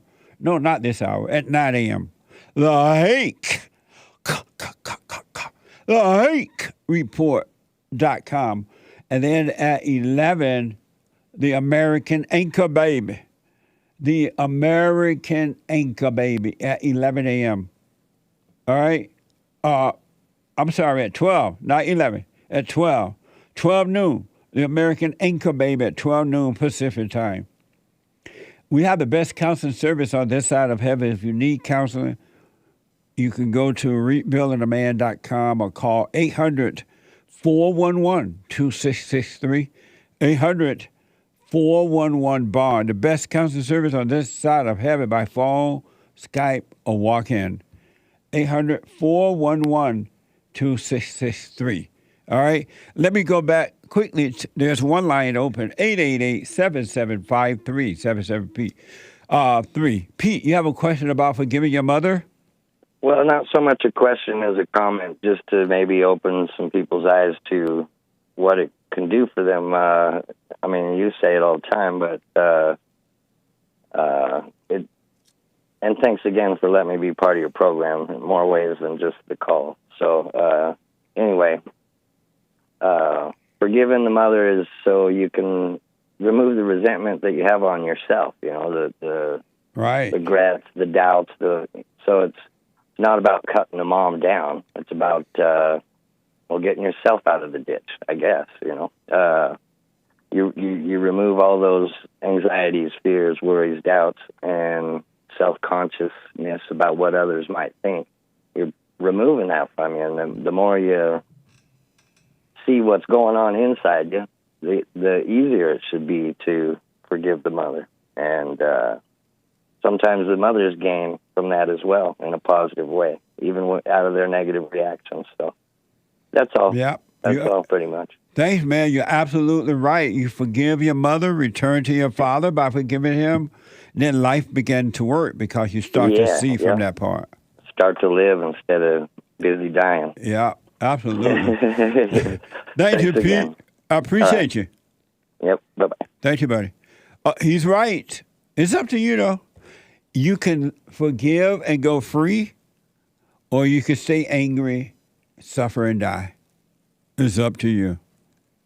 Joseph is the first-time caller out of Pennsylvania. Joseph, welcome to the show. You're on the air. Hey, Jesse. What's up, man? All is well.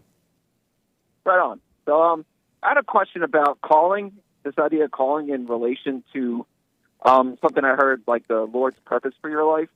And like the Lord what? I've been at a crossroads with... You said like the Lord what?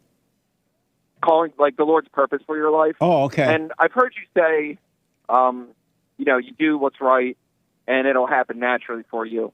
And I've had that experience in my life when regards to music. That's mainly what I'm talking about. My path with music.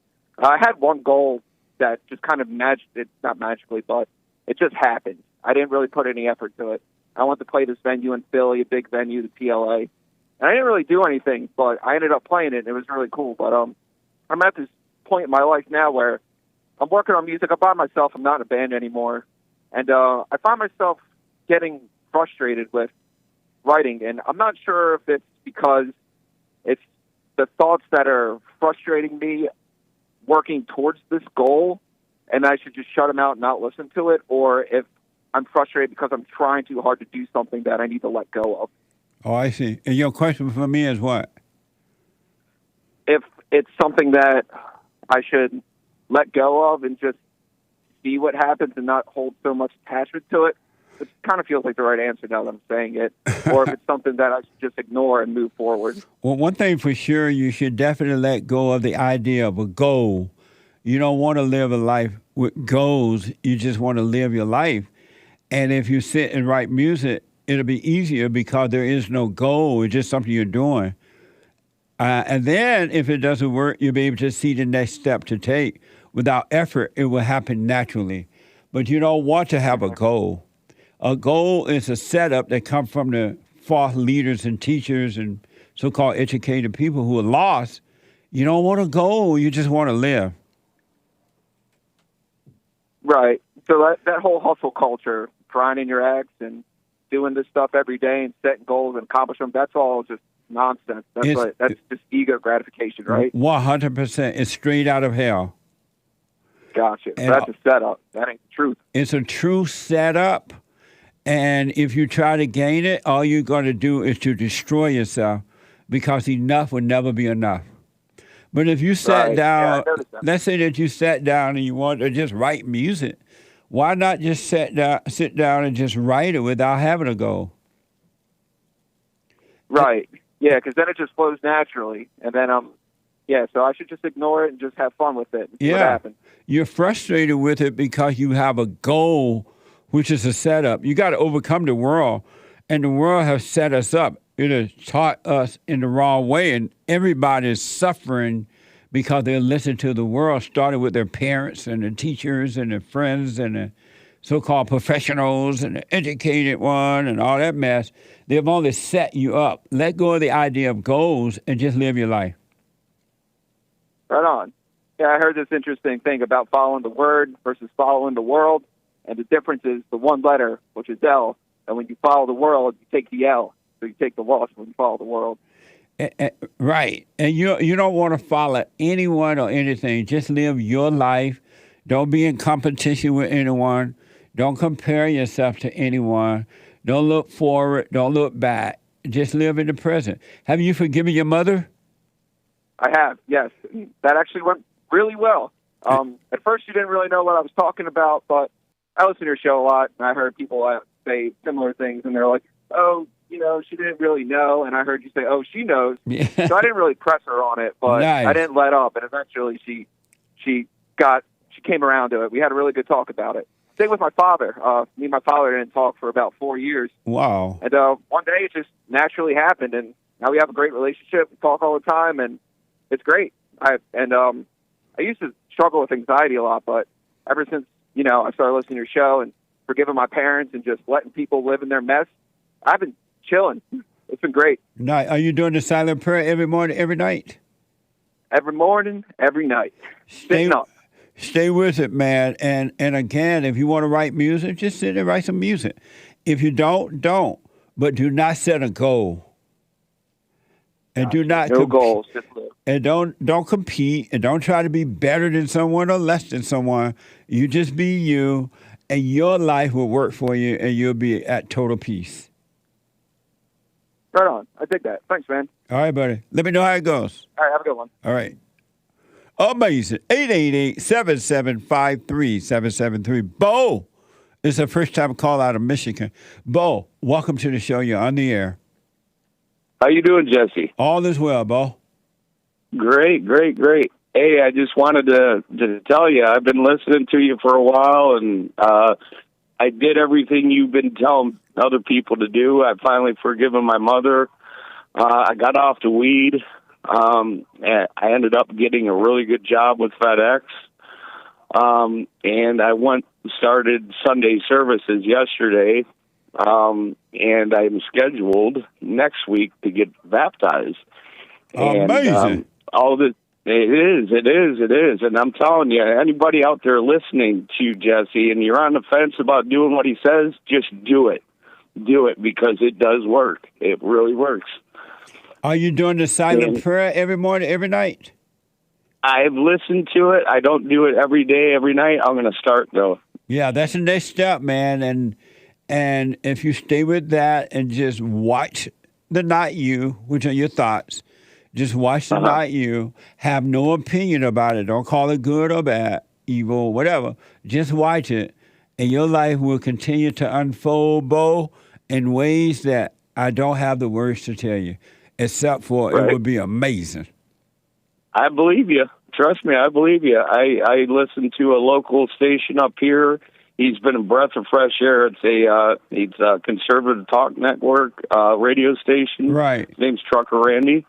And I've been going to different events, going to his tactical well, you need civics to do class. You need to do the prayer, man. You want to start Yeah, looking. I know. You want to start looking within now, and don't find another hero to get caught up in. You want to overcome. I'm not. You want to overcome the world. So I recommend you start doing the prayer. Right.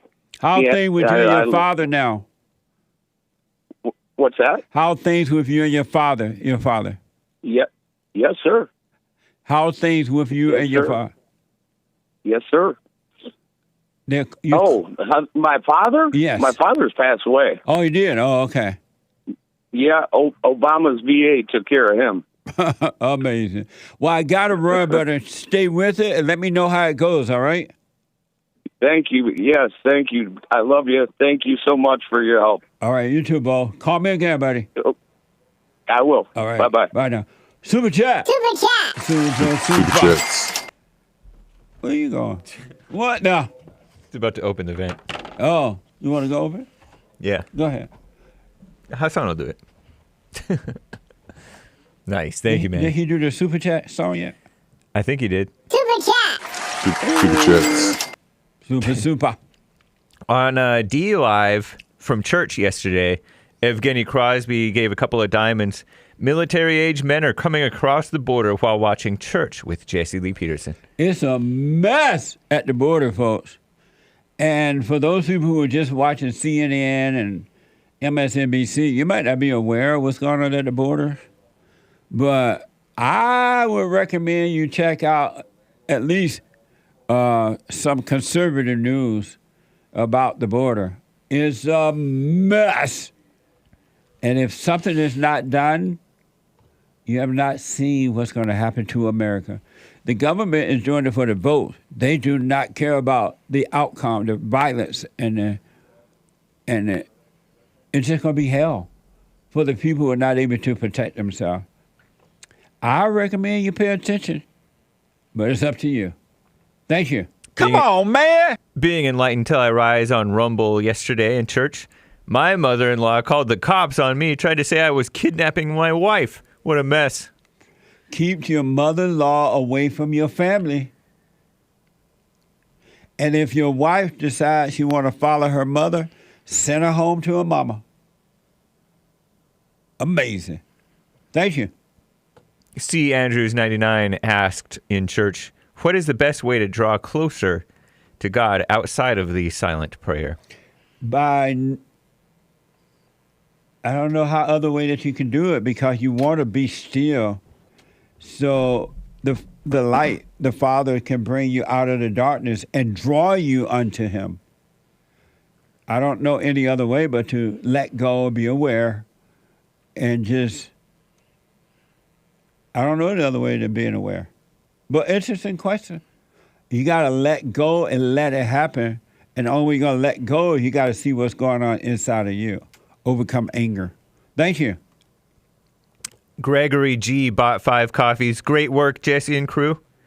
Someone bought you 5 coffees. Amazing. Thank you. Thank you. Stephen from Rotterdam, the Netherlands, bought you 2 coffees. Bible-thumping Christians killed Christianity just like the Torah-thumping theologians back then killed Jesus. I grew up in a hooping and hollering, Bible-thumping gospel of yo mama church. At 18, left the church because I didn't believe, went into sex, drugs, some rock and roll, and a lot of spirituality, quote-unquote, until I heard Jesse saying I needed to be born again of the Spirit of God. Something deep in me just knew that was the truth. When I forgave my parents, it felt like my consciousness went on where it had left off when I got angry as a child. It's like now I have my original self back, the more pure and innocent self that I was as a child, a self that just understands people and things and that doesn't doubt. My heart boo-hoos because it's so beautiful, yet the world is going to hell per express delivery. Go and forgive so God can forgive you. God loves us so much, it's simply amazing. Lord have mercy. Thank you. Thank you. Amazing. Steve in Rotterdam, the Netherlands. Steve Strack bought you 15 coffees. Does there need to be effort with suffering and overcoming, or is it just me resisting, wanting to let go? It's just you resisting, wanting to let go. There is no effort in letting go. There is effort in not wanting to let go, resisting letting go. Good question. Thank you. Piotr Robel bought you 5 coffees. Thank you, Jesse, and the team for the best fellowship on this side of heaven. You aren't butchering my name at all, Hake, though you making it sound French when it's a Polish name. What the? And then grinning face emoji. What the? Thank you.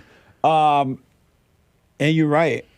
Fellowship yesterday yesterday was amazing. It's always amazing, but each time it gets better and better, more enlightened and enlightened and enlightened. And there are people who are waking up.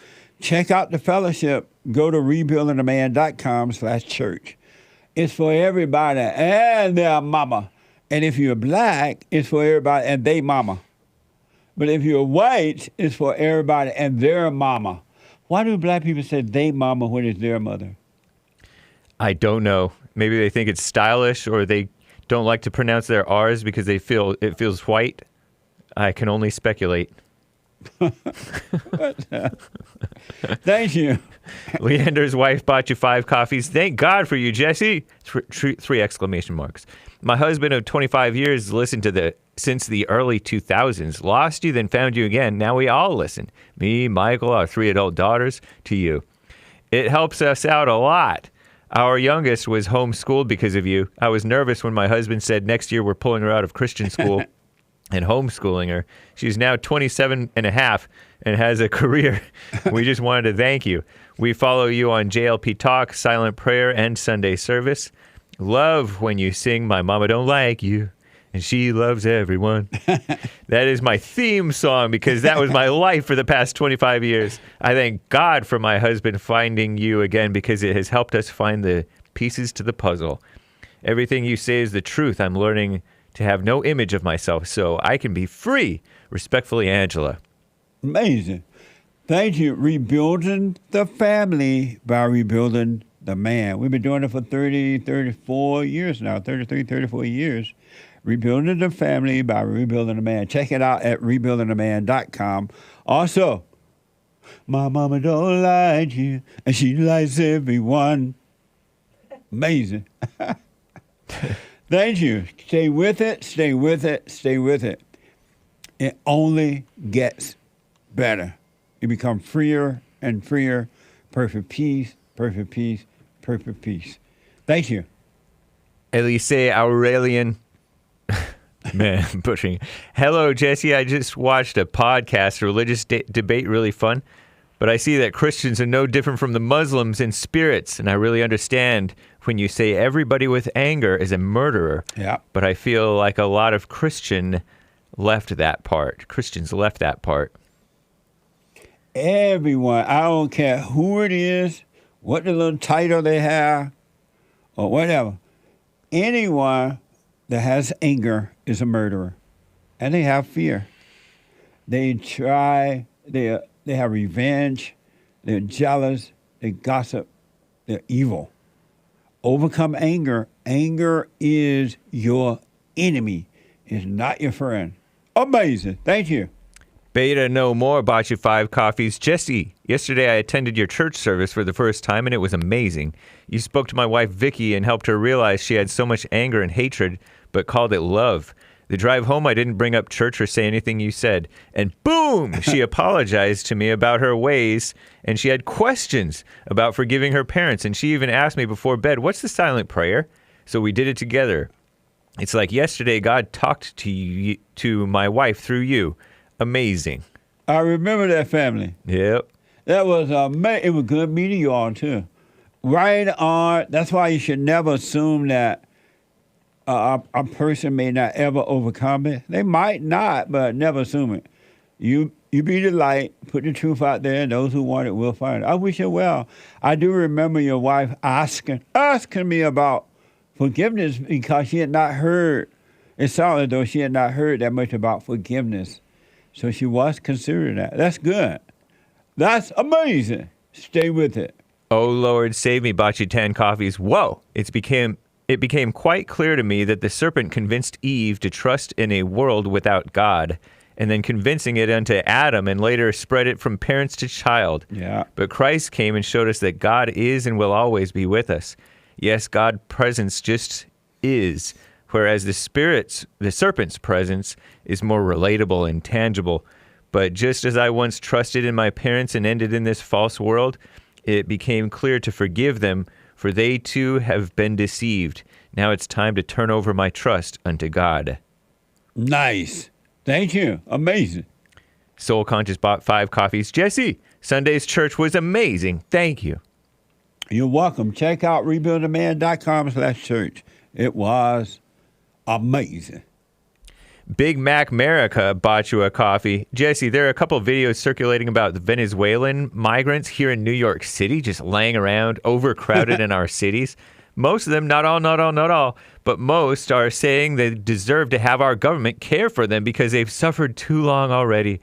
Is the wall going to go up? The wall going up. Hashtag Trump 2024. Oh, the wall going up. It's amazing. Did you see where the illegal alien cut the wall, a part of the wall, a hole in the wall? Really? No. Yeah. I think I saw that on some news show. I don't know how true it is, but they were showing that the illegal alien cut a hole in the president wall. Trump's wall? Yeah. That's crazy. And coming through it because they have the help of the drug lords and all those people. Yeah. Well, and our government and non-government agencies. And our government, absolutely. Come on, man. Oh, mess. Thank you. Fat Black Radical donated a diamond on D-Live. Women were made by God to be mothers. Nice. Thank you. Only hard to be a mom if you're in a fallen state. I'll rest my case. You tell Harpo to beat me. Rest my case. What? Thank you. That's a Fat Black Radical gave 3 diamonds. Oh. All my life. And that's the end of that one. Thank you, man. I've been beat by man. My dad, my brother. According to the report, open to my, it's hard being a mama. If that's true, open line, Oprah Winfrey tried out a similar phrase on her website. What a lie. When I come back, thank you all for your super chat. We'll finish up when I come back. And your phone calls and super chats and all that. I got to take a break. 1 more hour to go. We're going to get in as many calls as possible. 1 more hour to go. Back in a moment.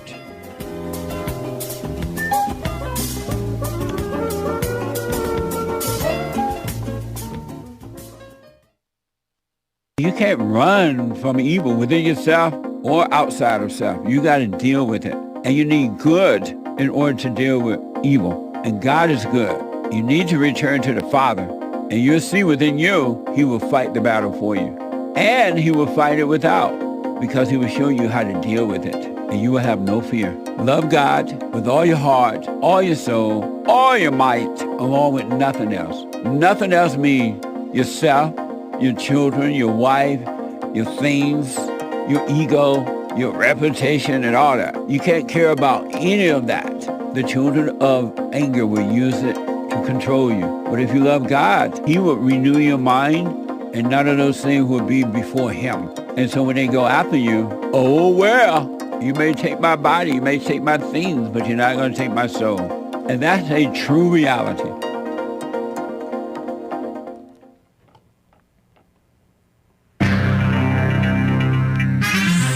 Watch out for a storm coming in. Megan Rapinoe is retiring. Did you know that she's been at it since 2006? I didn't know that. White House, black on the inside, White House starts the Office of Gun Violence Prevention. What a mess. This is the end of hour 2 of the Jesse Lee Peterson Show. It's Monday, September 25th, 2023 AD. Stay tuned for hour 3, last hour of JLP. It's coming right up to your calls. The lines are full, and he will get to you. But first, Hake News, not fake news. After the Jesse Lee Peterson Show, we do have the Hake Report. That's my show, live Monday through Friday. 9 to 11 a.m. Pacific time. Check it out. TheHakeReport.com. And then after that, American Anchor Baby at noon Pacific time. American Anchor Baby on YouTube and Rumble. Check it out. He had an excellent Friday show. Check that out too. Tropical Storm Ophelia. Nice. A woman's name again. Now a post-tropical cyclone dumped heavy rainfall across parts of the mid-Atlantic on Sunday. Forecasters say that the storm is weakening as it treks up to the east coast, but it still may bring more rain to areas that were drenched over the weekend. The Weather Prediction Center warned of localized flash floods, with urban areas, roads, and small streams the most vulnerable. Over the weekend, New Yorkers who lived in basement apartments in the flood-prone areas were told to prepare to move for higher ground and avoid driving on flooded streets or entering flooded subway stations. States of emergency declared in Virginia, North Carolina, and Maryland. Wow. Megan Rapinoe is retiring. Quote, such an honor to live out my childhood dream casually in front of the world.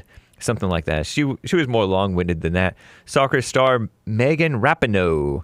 She's that dirty, evil woman. After the final match of her international career on Sunday, Rapinoe left a winner after the U.S. national women's team defeated South Africa 2-0 in Chicago. Wow, Chicago. Since making her debut in 2006, Rapinoe has scored 63 goals and made 73 assists. Is that many? I'm not sure. Maybe it is. Ranking her in the top 10 for both categories in U.S. women's team history. Now she should retire her mouth, am I right? And her radical so-called lesbianism. No such thing. Anti-Second Amendment, black on the inside, White House establishing, according to the ladies at the Skim, the Office of Gun Violence Prevention. Over the weekend, Sleepy Joe, corrupt Joe Biden, unveiled this office that aims to reduce the epidemic of gun violence in the United States. Vice President cackling Kamala Harris will oversee this new office to centralize, accelerate, and intensify the administration's push to curb gun violence. The White House said the office will work to implement Biden's executive orders on gun violence, which includes background checks. Oh, Lord. Biden called the move the first steps toward what is needed. That's corrupt Joe Biden. So sick. Speaking of corruption, is Bob Menendez corrupt? They're going after Senator Bob Menendez. Leave him alone. Democrat from New Jersey. Over the weekend, federal prosecutors indicted the 3-term senator and his wife on bribery charges. The Injustice Department alleged Bob Menendez used his role as the chairman of the Senate Foreign Relations Committee to sign off on an arms deal and hand over sensitive government info in exchange for gold bars, around $500,000 in cash, a luxury car, and more. Whoa. But they don't know. I mean, we don't know if it's true or not. Bob Menendez has called the allegations baseless.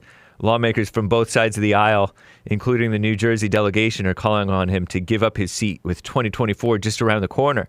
Third time Bob Menendez reportedly has been investigated and appears the first sitting senator in U.S. history to be indicted on 2 different criminal allegations.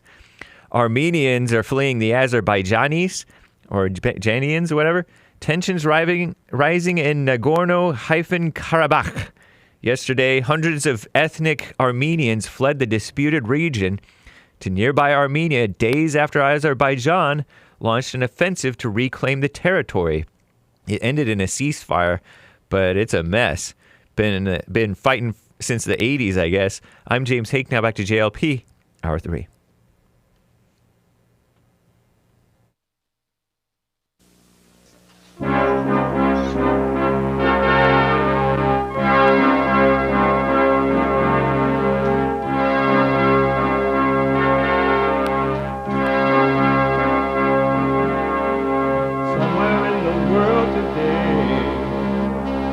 Got to stand up strong, think the truth about themselves, to understand what went wrong. I know we can find a way, I know we can find a way, I know we can find a way to stand up, stand up.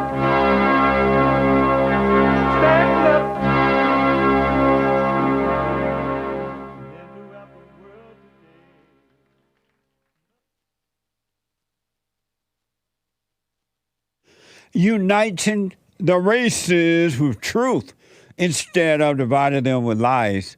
We're also rebuilding the family by rebuilding the man. I am Jesse Lee Peterson. Welcome to the third hour of the show today. The third hour, you can get involved by calling 888-775-3773, 888-77-JESSE. Jesse, Jesse. My biblical question for this week. The biblical question: what is real reality?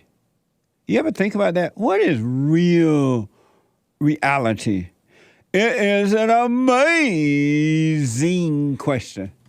What is real reality? We have every way that you can watch and support the show listed on JesseLeePeterson.com/show. JesseLeePeterson.com/show. And you can listen to the show if you're not able to sit and watch it right now anywhere in the world. We are heard around the world by everybody and their mother or mama. And you can listen to the show on your iPhone or iPad by calling 641-793-1500. 641-793-1500. And follow us on rumble.com/Jesse Lee Peterson and JLP Talk on X. JLP Talk on X. And don't forget to get your super chats read out loud. Go to Bond JLP Cash App. Bond JLP Cash App, and donate and have your comments read out loud at buymeacoffee.com/JLP Talk. Buymeacoffee.com/JLP Talk. I want to give you this really fast before I go back to the phone.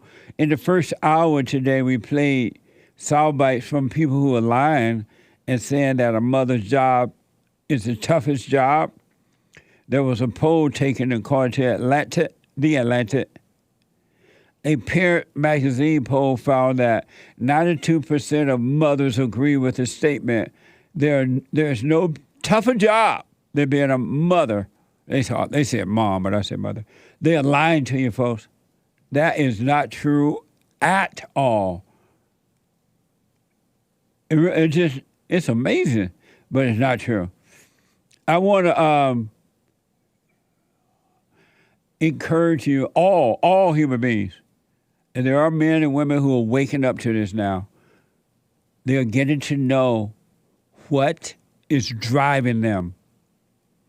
And I want to encourage you to get to know what is driving you. You're not in control. You're not in control. Only the ego makes you think that you are in control, and you're not. You need to get to know what's driving you. Watch this from the Daily Mail. Veronica Youngblood was arrested in August 2018 after shooting her daughter's in their apartment in Virginia. On Friday, she was sentenced to almost 80 years in jail. Watch this from CBS. Veronica Youngblood yelled, "No, no, no," as deputies wrestled her out of the courtroom. Then she kept screaming from lockup as the judge cleared the room. Her defense attorney says she's likely now on suicide watch. Our Bruce Leshan was in that courtroom today as she pleaded with jurors for lenience. Youngblood described raising Sharon in Argentina, piercing her ears but not having enough money to buy her clothes or food. She told jurors her mother and father beat her every day as a child and then abandoned her as a teenager alone in Buenos Aires. She'd gone into sex work when she met Ron Youngblood, a Navy pilot. They moved to the U.S. and he deployed overseas. "Why did you leave me?" she asked her ex, who sat stoically in the back of the courtroom. "Why did you leave me alone with the girls?" she asked him. "None of this would have happened," she said, weeping loudly, despite the medications she says she is taking to control her emotions. Veronica Youngblood called her ex after the shooting, leaving a message that she had killed the girls and that she hated him. See there? You push anger and you call it good. Woe unto the soul, the human being, they call anger good. Anger is of your father, the devil, and there's no good in anger. Here's some more information about this story. According to the Daily Mail, this woman, she married her husband in 2009. While Veronica wanted to remain in Virginia, a judge decided that Ron could move to Missouri and take his only biological daughter along with him. Ron Youngblood believed that his ex-wife carried out the killing to inflict as much hurt as possible on him after she made the decision to stay in Virginia.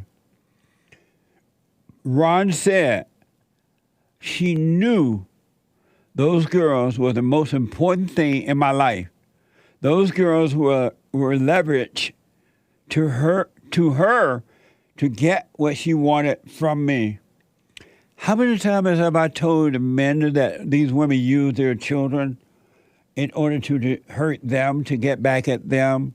They'll destroy the children if they know it's going to hurt you and control you. That's what I'm telling you. Another reason, not the only, but another reason I'm telling you, why waste your money in court? Why waste your time? Let her have them. She's going to destroy them anyway because you know you love your children. And women don't have love. They only have hate. According to Ron, she did this to carry out her inflict on him, pain on him. To the children. It happened all the time. This is not rare. This woman took it a little too far by, according to the report, killing her children. But mothers do it all the time because their hearts are wicked. And if they know you love your children or the children love you, woe unto them. It brings out all the hell in them because they're jealous. They want the mothers want the world to rotate around them and not around the children. They want a date night.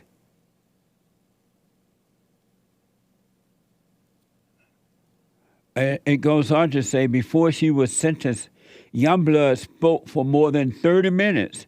She told the judge, "I've been a good mother." Yeah, right. But something happened. I don't know how to explain it. Something exploded in my mind. That's the truth. The devil has made a home in every human being's mind, in their thoughts and emotions.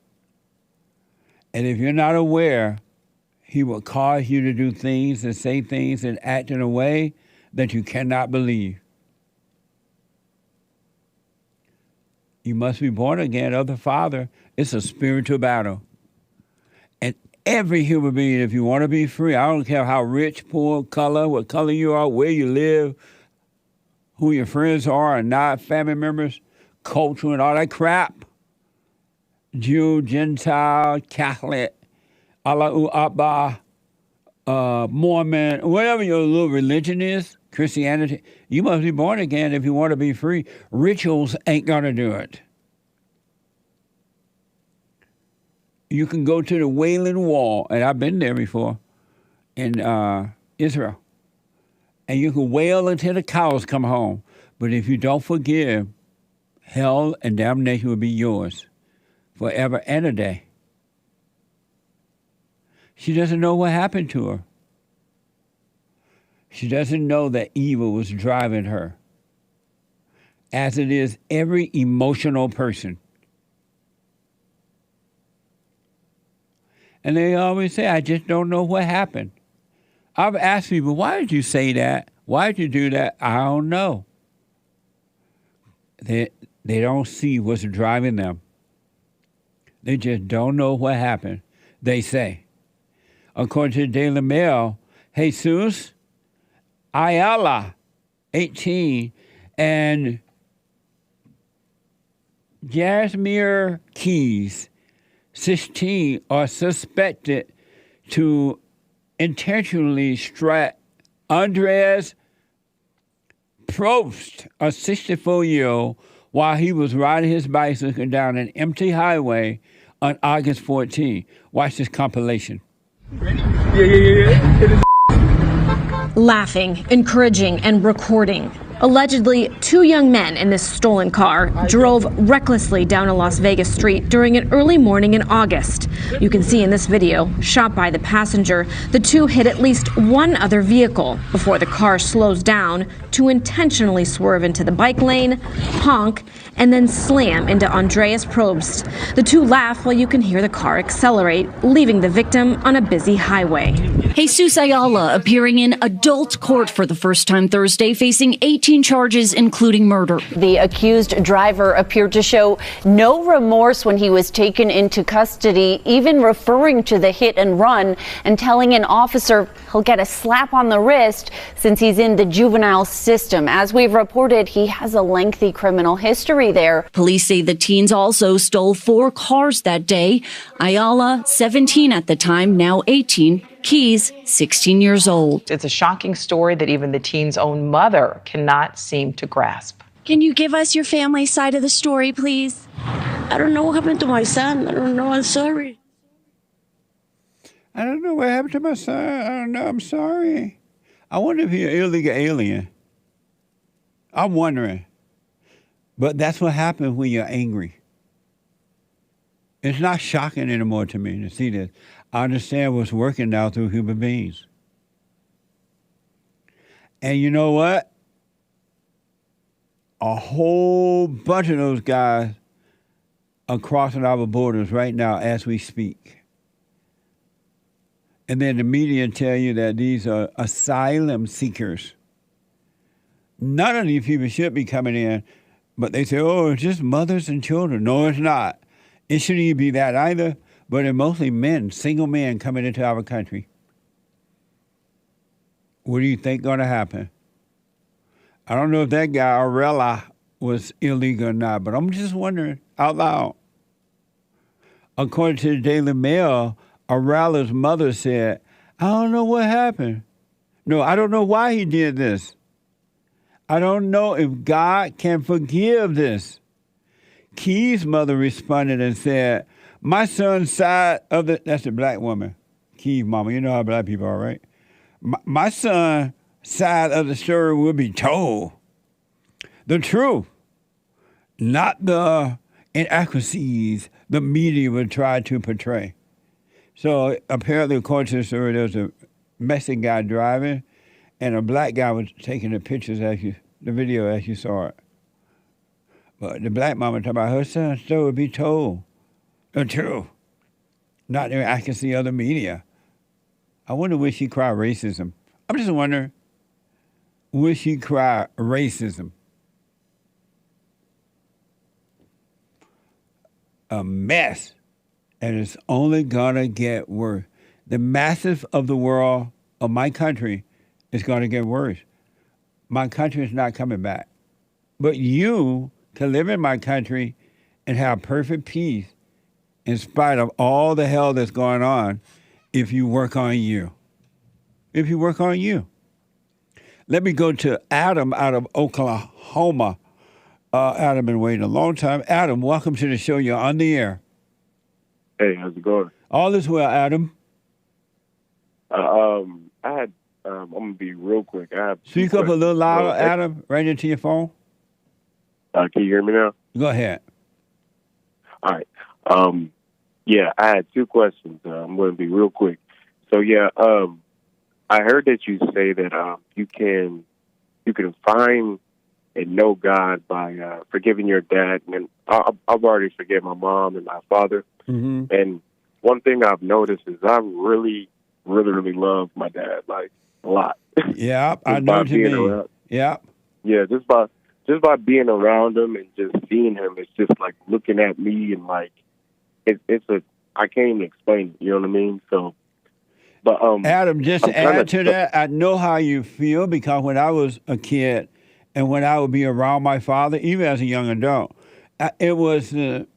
I remember when he used to come home to visit from up north, Indiana, come back to Alabama. Yeah. It was like God walked in the house when he would walk in. I felt like I was looking at myself. And even as an adult, I felt the same way being around my father. Exactly. Yeah.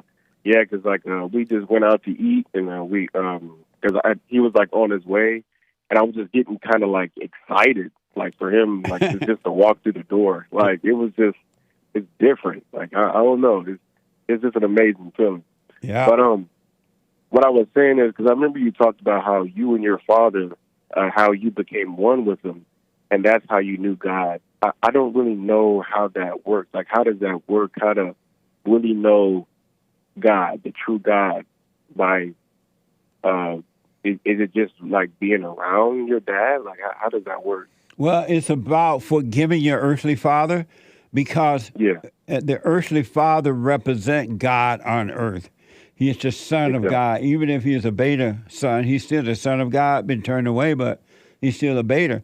And so when you love your earthly father, you're going to naturally love God, return to God. Mm-hmm. And when you do the silent prayer and just watch, you're going to overcome all of the ego, which are just false identities you picked up during your lifetime. Mm-hmm. You know, I'm a doctor, I'm a lawyer, I'm a this, I'm a that, I'm a drug addict, I'm alcohol, I'm a criminal. All those things are going to fall away, and there's nothing left but you and God. It's going to happen on its own. That makes a lot of sense because I've been doing, and the weirdest thing, I've been doing the silent prayer every morning, every night, and I've just really been dropping all this, like, identities, everything. And I just look at myself as just a Black American. You know what I mean? That's like, right. There's nothing else. And one thing I really like, I just like that I'm slow. You know, I like it because I don't need to be smart. I don't need that. You don't need to be smart. You just need to be you. Yes. You just live. You know what I mean? Like, I was talking to a young lady in counseling last week, and she was saying that as you were saying, all those identity things have fallen away, and now she feel a feeling of loneliness because she doesn't have the same desire to be out there in the fake world carrying on like that with excitements and gossiping with her friends and all that. And the only thing that she felt was lonely, but when I told her that that's another false identity, that's not you being lonely, right away she can see it and she's like, wow, thank you. And she can light up. She lit up from that. When all identity die, it's just amazing, man. Yep, exactly. And like when you start to see it, it doesn't take years, man. It doesn't take like I forgave my mom. I think like a week or two. I just started to see things right then and there. It don't happen a long time. It's right here, right now. And that's because you're ready for the truth. You're ready to return home to the Father. Yes, exactly. And I'm just it's like every day, it's like I make sure I do the silent person. It's like I don't care what I got going. I don't care what my day has. I'm like, I got to get this done first. I got to get this done the last thing before I go to bed. But I'm gonna get real quick to my second question. This is the other thing I'm really starting to get. It's just real confusing. So basically, I'm trying to see the difference between practical thoughts and the thoughts from Satan. Like, how do you know the difference? So a practical thought is when it's time to have dinner, right? And you sit and you're like, I'm going to have collard greens or candy yam, or steak and eggs. And once you realize I want steak and eggs, you go and get your steak and eat it. That's a practical thought, because once you're done with the meal, you don't have to think about that anymore. You're done. Yeah. And or I need to put gas in my car, even though gas prices are like $6, $7 now. What the? But you fill up the gas in your tank. You don't have to think about filling up your tank no more. It's done. You go to work. You don't have to think about going to work. You're at work. And then a thought from Satan is when the emotions come and it makes you feel happy or it makes you feel fear or anger or some type of emotional feeling. And it makes you look to the past, so-called past or future. All those thoughts are from the evil. Evil, okay. Yeah. I see that now, okay. And then, because like, and I know that you talk about like the voice, because this one thing I have a problem with. It's like I hear this voice. It's almost like say I'm about to go, or say I'm about to like talk to someone and tell something about my day. Like it talks in my voice. It says it already before I already talk. Like with my like I see that so clearly now, and I'm just like, bro, what? Like, what is that? Like, it's so weird, and I'm just like, and like sometimes I catch myself, like it's almost like when it says it before I speak, it's like I almost don't even want to speak. 100%, absolutely. So like, what is that me or is that not me? Like, that's not you. It's telling you what to say, who to say it to, how to feel about it, and everything. Resist doing that, and then you realize, wow, I'm glad I said it. It wasn't that important anyway. Resist doing that, and because every time you do it, you're worshiping the devil, thinking that is you. Yep.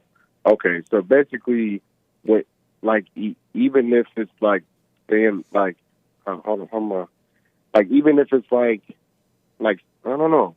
I can't really think right now. Because what I'm trying to say is like, even if like, say like, I don't know, I see a blue car and like that voice says that's a blue car. Like that's the truth. Right. So, and just let it pass.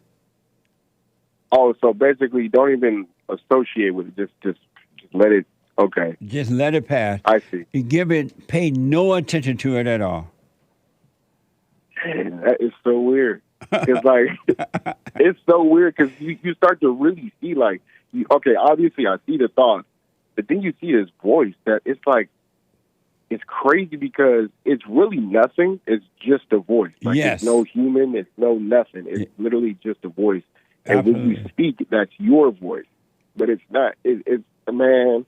It's the weirdest thing, man. It's the weirdest thing to see that. That's right. It's weird. You know, when you hear the Christians say that, you hear a lot of the Christian preachers, male and female, they say, the Lord called me.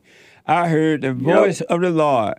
They're calling that voice, which is of the devil, they're calling that the voice of the Lord. And they think that God is calling them, so they go and learn the Bible, and they quote the Bible back to the congregation, and they think that they're of God.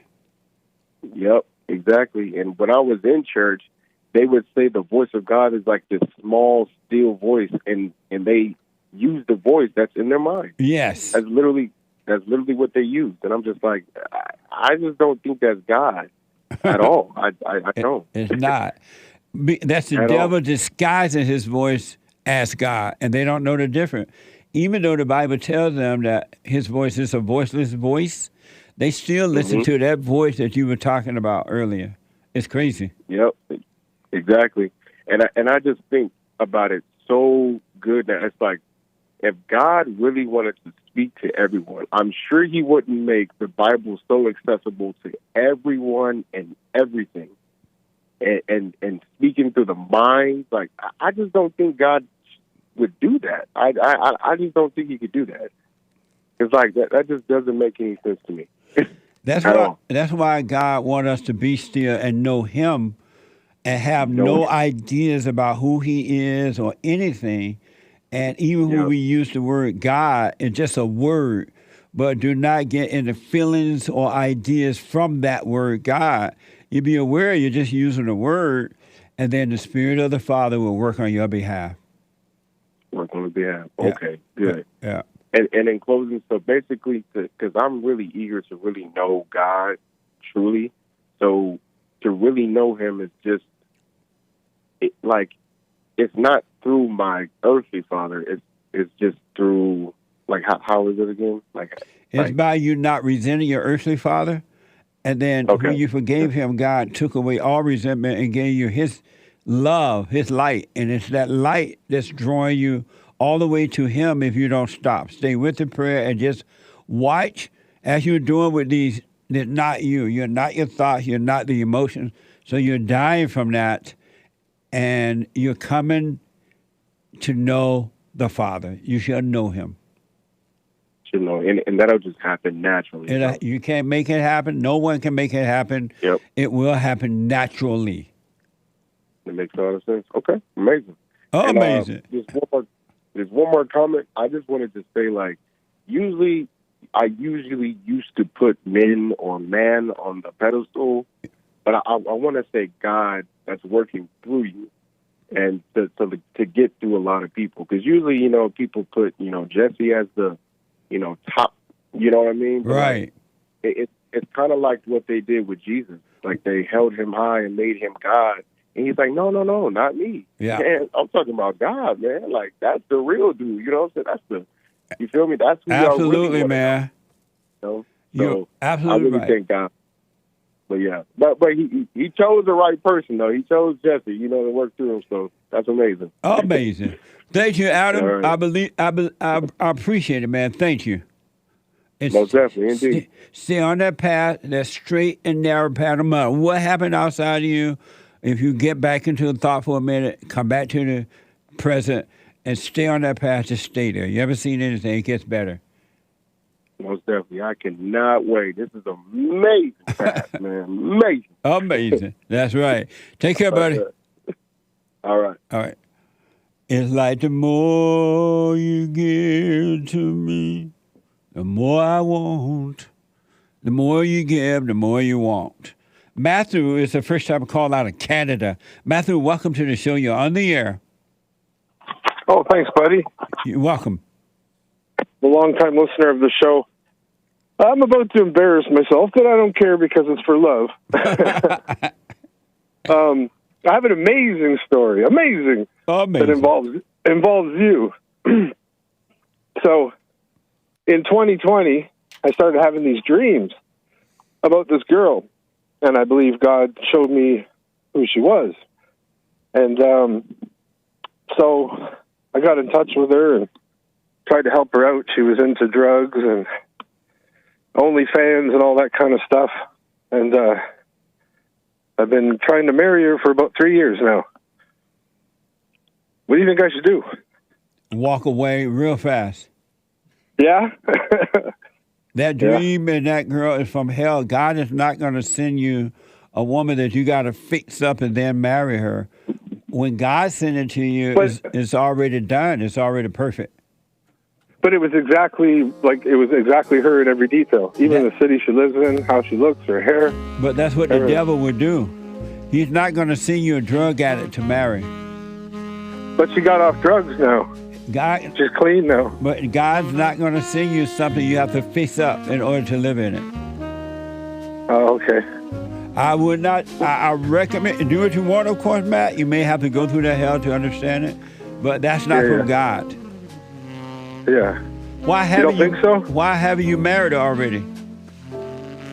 Well, I've been trying. I don't think she's interested in me. Hold on, Matt. Yeah. What now? Hold on, Matt. 888-7753-773. Back in a moment.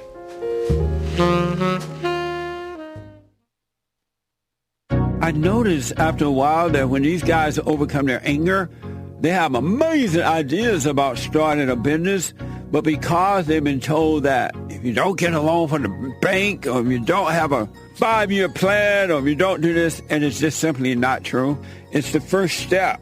With faith, then all things are possible. So, but the most important thing is to return to the Father. That yearning that you have, that emptiness, that void, is not for more stuff. It's not for more friends. It is a return to the Father, because there's no way you can return to God and be angry at your earthly father. So thank you all so much, right? People around the world donated to Bond at rebuildingtheman.com, or they call 800-411-2663, and we're still committed to pointing the right way for men and women to return to the Father.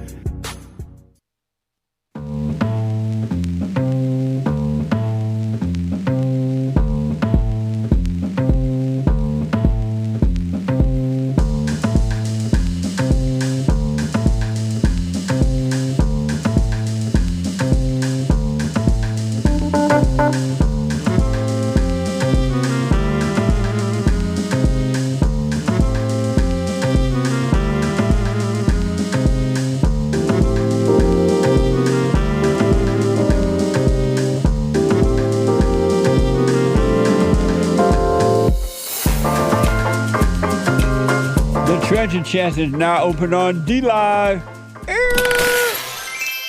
The Hake Report is coming up at the top of this hour. The Hake, H-A-K-E report.com. The guy with the good hair. And at 12 noon, the American Anchor Baby. The American Anchor Baby at 12 noon Pacific time.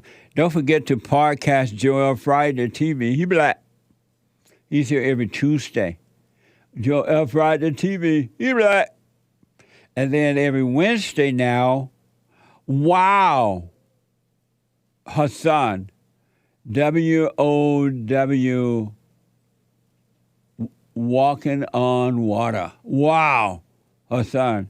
Every Wednesday now, podcast, every Wednesday. All right.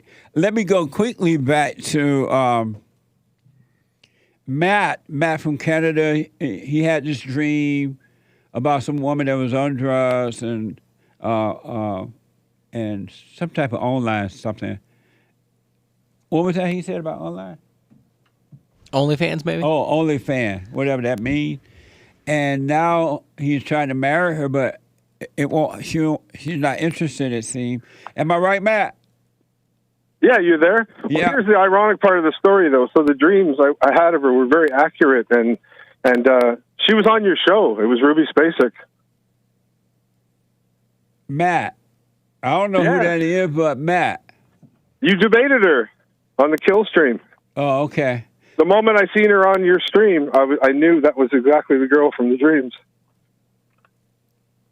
But Matt, that's not your woman, though, man. And why doesn't she want to marry you if it's your woman? Why doesn't she want to marry you? I don't know.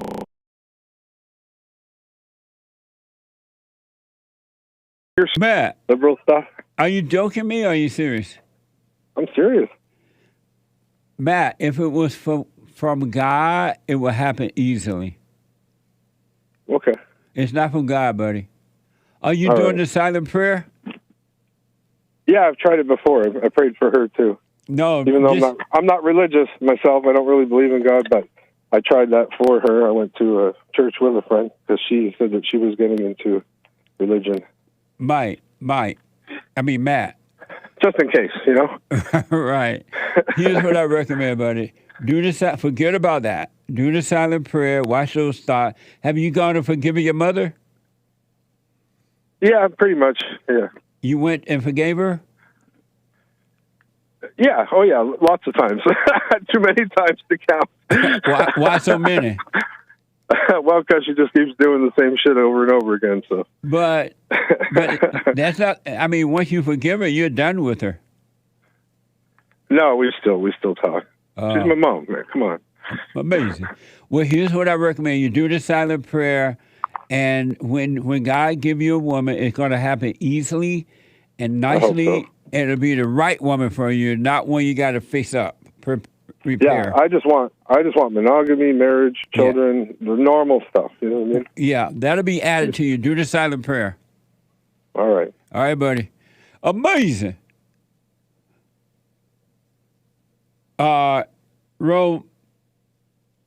Romello, a first-time caller out of Illinois. There's one line open, 888-77-53-773. Romello, welcome to the show. You're on the air. How's it going, Mr. Peterson? Can you hear me? Loud and clear. All right. How you doing, man? All is well. All right. I do have a question for you. This is a great question, so let me ask. Ask. If you're white, it's ask. Yeah, if you're white, it's ask. If you're black, it's act. That's right. I don't know why they say that. But, and if you're white, it's their mother. And if you're black, it's their mama. That's right. What a mess. So my question is simply, and I'm going to be quick because I am black and slow. I'm not intellectual, so I don't like talking much. Nice. But my question is, what's wrong with the black?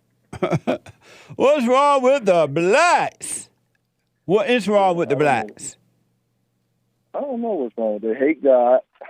They don't want to work. They're not responsible. And they don't treat people how they want to be treated. Yeah, and they don't want to lead by example, Mr. Peterson. Right, I know, man. They want to follow the Democrats. Yeah, they want free stuff, affirmative action, and reparations, and blaming the white man. But you know what? Just wish them well. They can't see, and there are some black like yourself and others who are starting to wake up, and it's those that God is accepting. He's not going to force them to wake up at all. He'll just let them to generation after generation after generation. He'll just let them wallow in their hell and in their blame. They love their hell. Yeah, absolutely. And another thing, when I tell people, like especially the blacks, and I tell them that slavery was a good thing, they look at me like I'm crazy, but they don't understand. Yeah. Like, the slaves, they had places to live. They, they got fed. They just make it seem like it was this bad thing. It's not bad. It was a great thing, especially for this country. That's right, man. Yeah. Amazing. We need slavery back. Teach the blacks how to work. Who don't want to go to work? What? I know. That's what I'm gonna start. When I'm gonna start a plantation, I'm gonna bring them all back, so we can teach them how to work, and we'll have the white man as the overseers, and so they'll see the real reality that slavery wasn't as bad as they're being told. Yeah, and recruit me to be. I want to be one of them the blacks on the horse. Okay, I can help the white man. Oh man! Thank you, Romeo. And one more thing. Yes, sir. One more thing. Women can't raise no children without the man's help. What? I know they definitely need the father's help.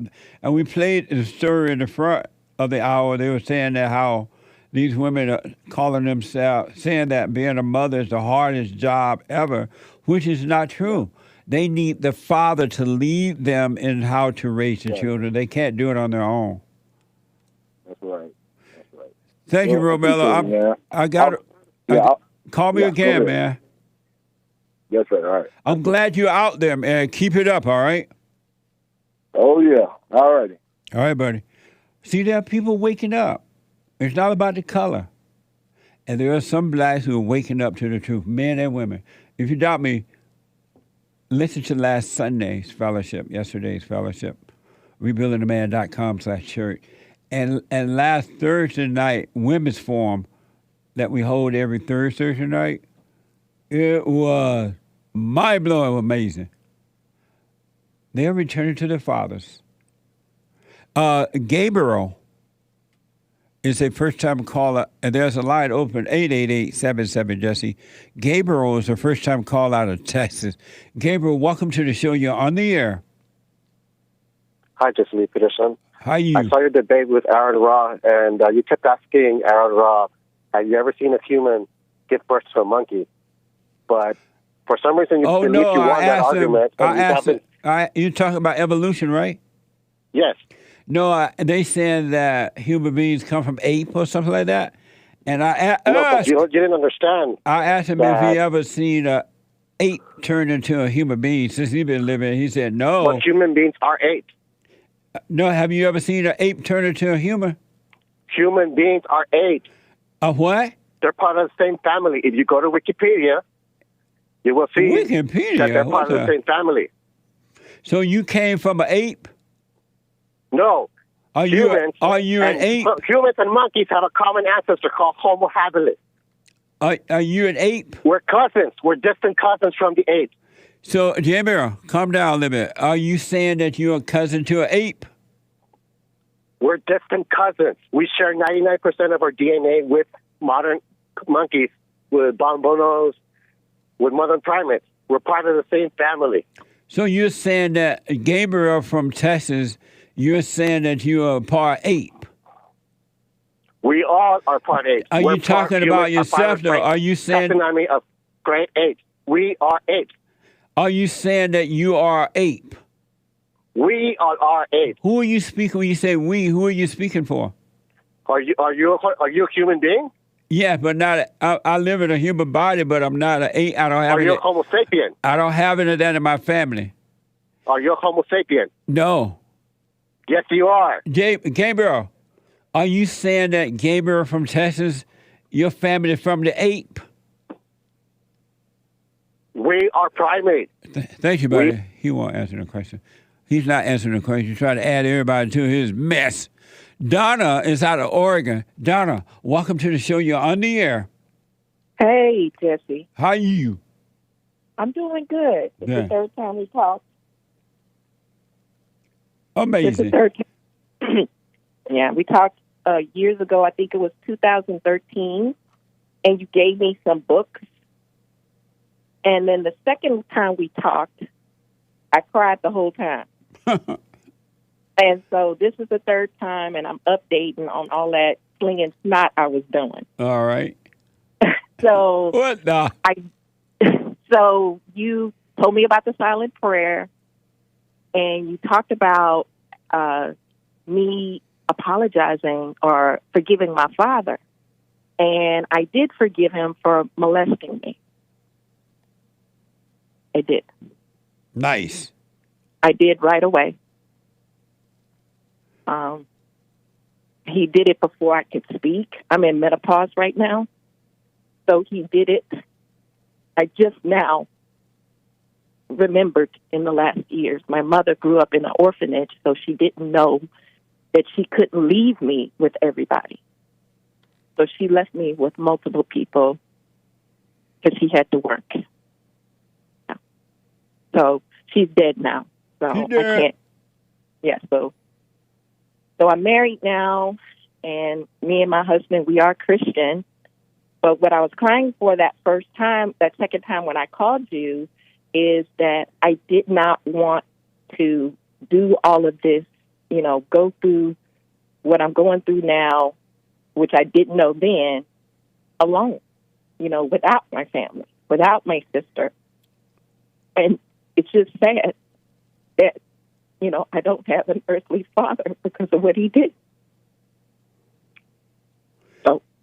Well, so have you truly forgiven your father for what he done? Yes, but you still got to deal with the repercussions and the consequences. I'm dealing with them now. What are you able to say? What the consequences are? Well, you have sexual problems in your marriage. You are unable to have friendships because of the poison that's in you. And that I didn't know. Unable to hold down jobs. So you're still dealing with those things right now? I'm getting through them because now that I know what it is, okay, I can deal with it. But I'm in the process of dealing with it right now. Do you realize? Because I called him and I told him, because the memories you can't schedule them, Right. And so my mother's cousin kept me, And I remember telling him as the memories were coming that, you know, Daddy, you know, I remember what happened to me. So-and-so fondled me. And guess what he said, Jesse? What's that? Man was born in 45. He said, you see, I didn't do anything to you. Donna, here's what I highly recommend. And you're on the right track, right?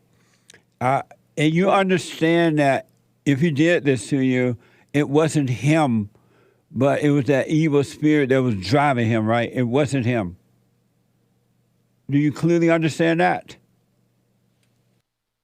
He was a midwit. Yes, I can understand that. Yes. Yeah. He was not a smart man. Well, not even that. Even if he was a smart man, smart people listen to the devil too. But right. I want you to understand clearly that there's no way he would have done that on his own. If he did it, it was the spirit of evil driving him in imagination. Just like it drives you to remember it, to feel this way and that way. You don't want to be feeling that way and remembering that stuff, right? Right. But it is making you remember it because it's keep bringing it to your mind, to your attention. Am I right? It comes up and I can't schedule the memory. No. Right. Yeah, because you're not in control of the memory. They come on their own. Right. Right. And that's not God. That's not from you. That's the same spirit that was driving him to do that if he did it. How do you stop memories? How do you stop? Beautiful. Beautiful question. The way you stop is when you forgive him. I want you to do the silent prayer and let every thought go. When they pop up like that, let them all go. Don't hold on to them at all. And I promise you, I'm not God, so I'm not making it happen, but I'm telling you what he will do. You will forget. It will be as though it never happened.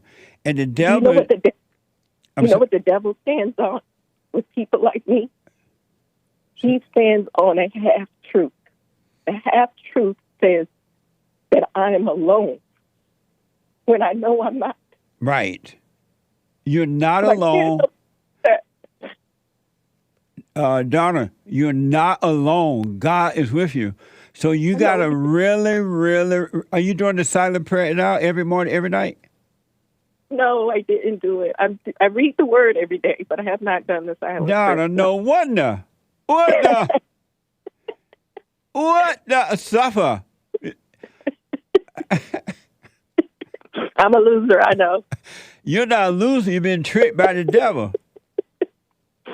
Donna, it's okay to read the word in the beginning of the word. Read the word, but do the silent prayer so you can see the devil coming with the reminding thoughts of something that does not exist. It doesn't exist anymore. But you need to do the prayer so the light of God can shine on the devil's thoughts. And then so you're saying, and me and my friends go back to this, you're saying even though, and I'm referring to the word, even though Job lost all of his children and God gifted him, how was he able to forget about his family that he had lost? Like, I've lost my family. Because he trusted in God. He put him first. He understood that the devil was attacking him. And so he let those thoughts go by being still and just watching. He knew it wasn't from God, right? The thing that was... Likewise, the same thing is happening to you. You just don't know it because you won't do the prayer so you can see. Okay, I'm going to do the prayer, okay. And the fact that you lost your family, give them the finger. They were never your family anyway.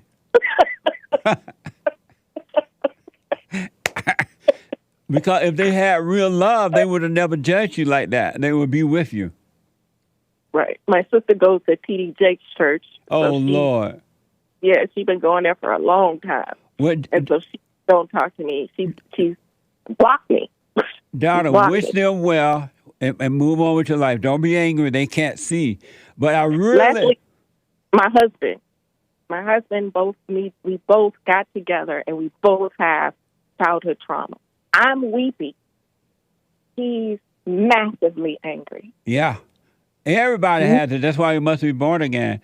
But listen, because of time, And I want you to call me again, but I want you to start doing the silent prayer every morning, every night, and during the day when you're caught up in the past or the so-called future, bring your mind back to where your body is. That's where God is in the present.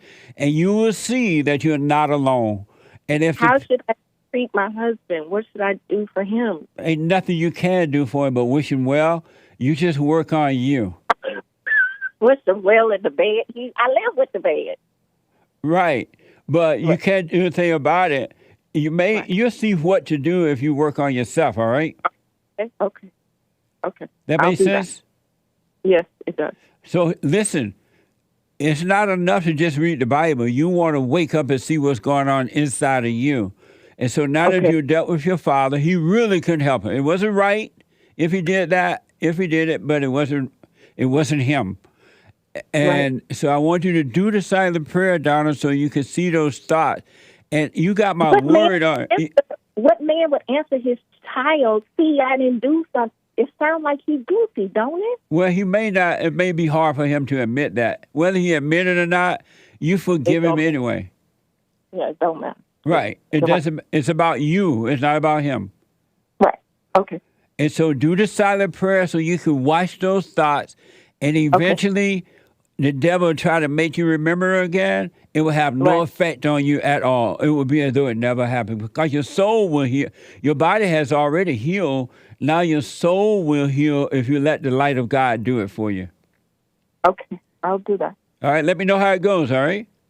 I'll call you back later. All right. Okay. All right. All right now. Bye. The soul got to heal, folks, and only the light of God can heal the soul, the real person. Super chat. Super chat. Super chats. Super. Hey, coming in. Henia bought you 3 coffees. Hi, Jesse. Thank you for being part of our lives every day. Hallo, Mama, in Heidelberg, Germany. Right on. Hallo. Thank you. I've been to Heidelberg. Oh, you have? Yeah. Nice. It is. Mike Young. Stay with it. Mike Young bought a coffee. Hey, Jesse. It's hard being a mother in America, just like a black man in America. It's hard on the black man in America.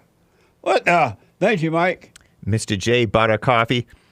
Sandman and I fasting for the Jews, but Sandy got hungry, so he jumped on the table and ate all the food, then made a poo-poo platter. What the? Amazing service yesterday. Shout out to Hassan. Salute emoji. Amazing. Thank you. Disavow. That handyman bought a Rumble rant. Amazing church this weekend. I was amazed on how deep it was. I need to go one day. It was mind-blowing, folks. I never know how those meetings are going to go, right? Because I'm still working on me, too. So I'm learning. As I'm teaching it, I'm being taught. And that's what's going to happen to you if you get on that straight and narrow path. It's going to be amazing. Thank you.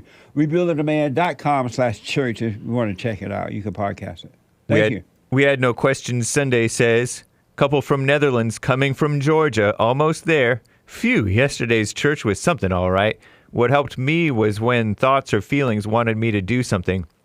Not to try, and either to try to stop it or do it. Just tell myself I can do it if I want to, but I'll just wait a bit with it, and nearly every time it just passes. Yeah. Usually after a while, you start laughing about how funny you can be. Absolutely. And they are on their way from Georgia, through Georgia now? I guess so, yeah. Oh, that's amazing. They seem so young to be traveling across the world like this. Nice. I wish you guys well. Good to hear from you. Stay with it. It's amazing. Be careful on the road. Thank you. Someone bought you 8 coffees. Jesse, I don't know how I could ever be afraid of the dark again, now that I see the devil has been in my imagination this whole time. Thank you for pointing to the truth on Sunday and every day. Great job to your crew. Nice. It was just my imagination running away from me. Nice. Stay with it. Thank you. JV the Great bought a coffee for the biblical question. What is real reality? What is real reality? I can honestly say I don't know what real reality is. I feel everything about reality is distorted and has been since birth. So I'm not sure what real reality is or is supposed to be. I would assume that peace is supposed to be part of it, doing things that are morally right, a world of truth. Pretty much the complete opposite of reality today. Amazing. I'll put my little 2 cents in on Sunday. Thank you. Brother Sonny on Kick says, Jesse is right. I raised 2 kids as a single father. Oprah doesn't even have kids. Why does she know about anything? What the? Amazing. Thank you. J-Nev says, I raised kids that weren't mine for 8 years to just not speak to them anymore. I was so weak before. Listening to Jesse has helped me so much. Stay with it. You know what? We're running out of time. We'll finish. Make sure we finish those first thing in the morning. All right. If the Lord is willing. We'll finish those. Thank you all so much. I do appreciate it. Get on that straight and narrow path. Stay there. Hake Report is coming up now. The Hake Report. And then the American Anchor Baby at 12 after the Hake Report. Danielle, first time call out of Indiana. Carlos, first time call out of Florida. Sarah, smile. Won't you smile a while with me? Sarah, first time call out of Hawaii. Darrell, out of Illinois. And the line that dropped, I'm out of time. But I'll be back tomorrow, Country and Western Tuesday tomorrow. Amazing. Do the silent prayer. RebuildingTheMan.com/prayer. Go and forgive your mama and your daddy. And you'll see they couldn't help it. They done the best they could. No matter what happened. It was not them. Just as it's not you. I'll be back tomorrow, Country and Western Tuesday. The Hake Report is coming up. And we'll finish those super chats and the rest on tomorrow. Take care, folks. But you beg and blame and lie and hate and never want to stand for the truth. So what you planning to do? You understand in the move. You better go talk to your mama. Better stop at the drama. Better drop all the trauma. Boy, you better stand up, man up. Put your hand up and hut. Cause if you don't, then we lose. And then we gotta hear the fake news. Whoa.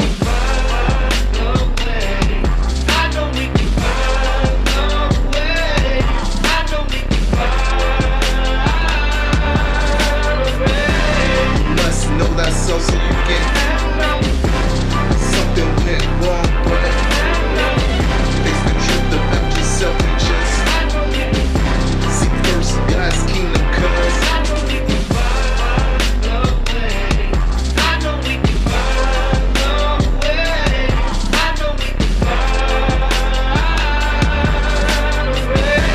you must know that so you get something went wrong, but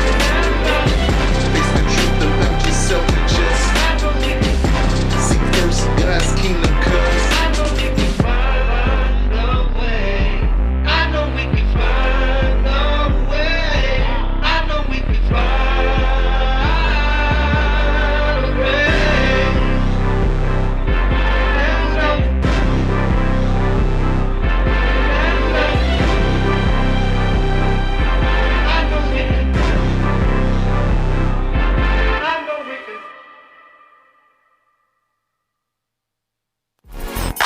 So, here's what I recommend. I invite you to download my silent prayer, and I want you to start doing it. You just download it, get the points of how to do it, and then after a while, you just do it on your own. It's going to point you in the right direction that your life will be returned to you from God. He will give you your life back, because anyone and all people who has anger, they're not themselves. You are the person that you are angry at. That's why it's so important to get to know yourself so that you can see who you're angry at. And if you're doing the hooping and hollering prayers and things like that, some people get up, oh, praise the Lord, hoop and holler, bless my mama, bless my daddy. Continue to do it. Do both. You will see if you want to stay with the hooping and hollering or do you want to be still and know God. So my gift to you, no charge, at rebuildingtheman.com/church.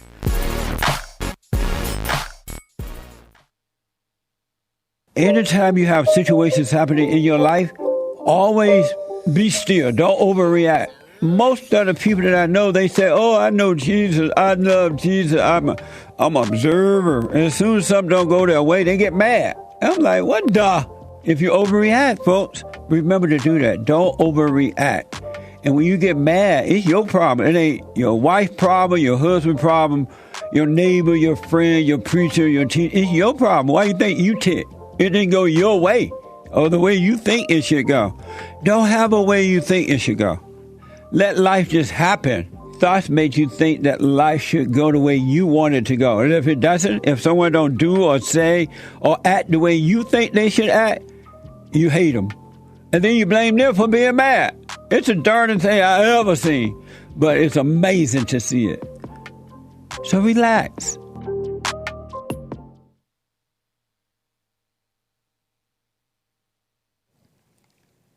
Thank you, JC.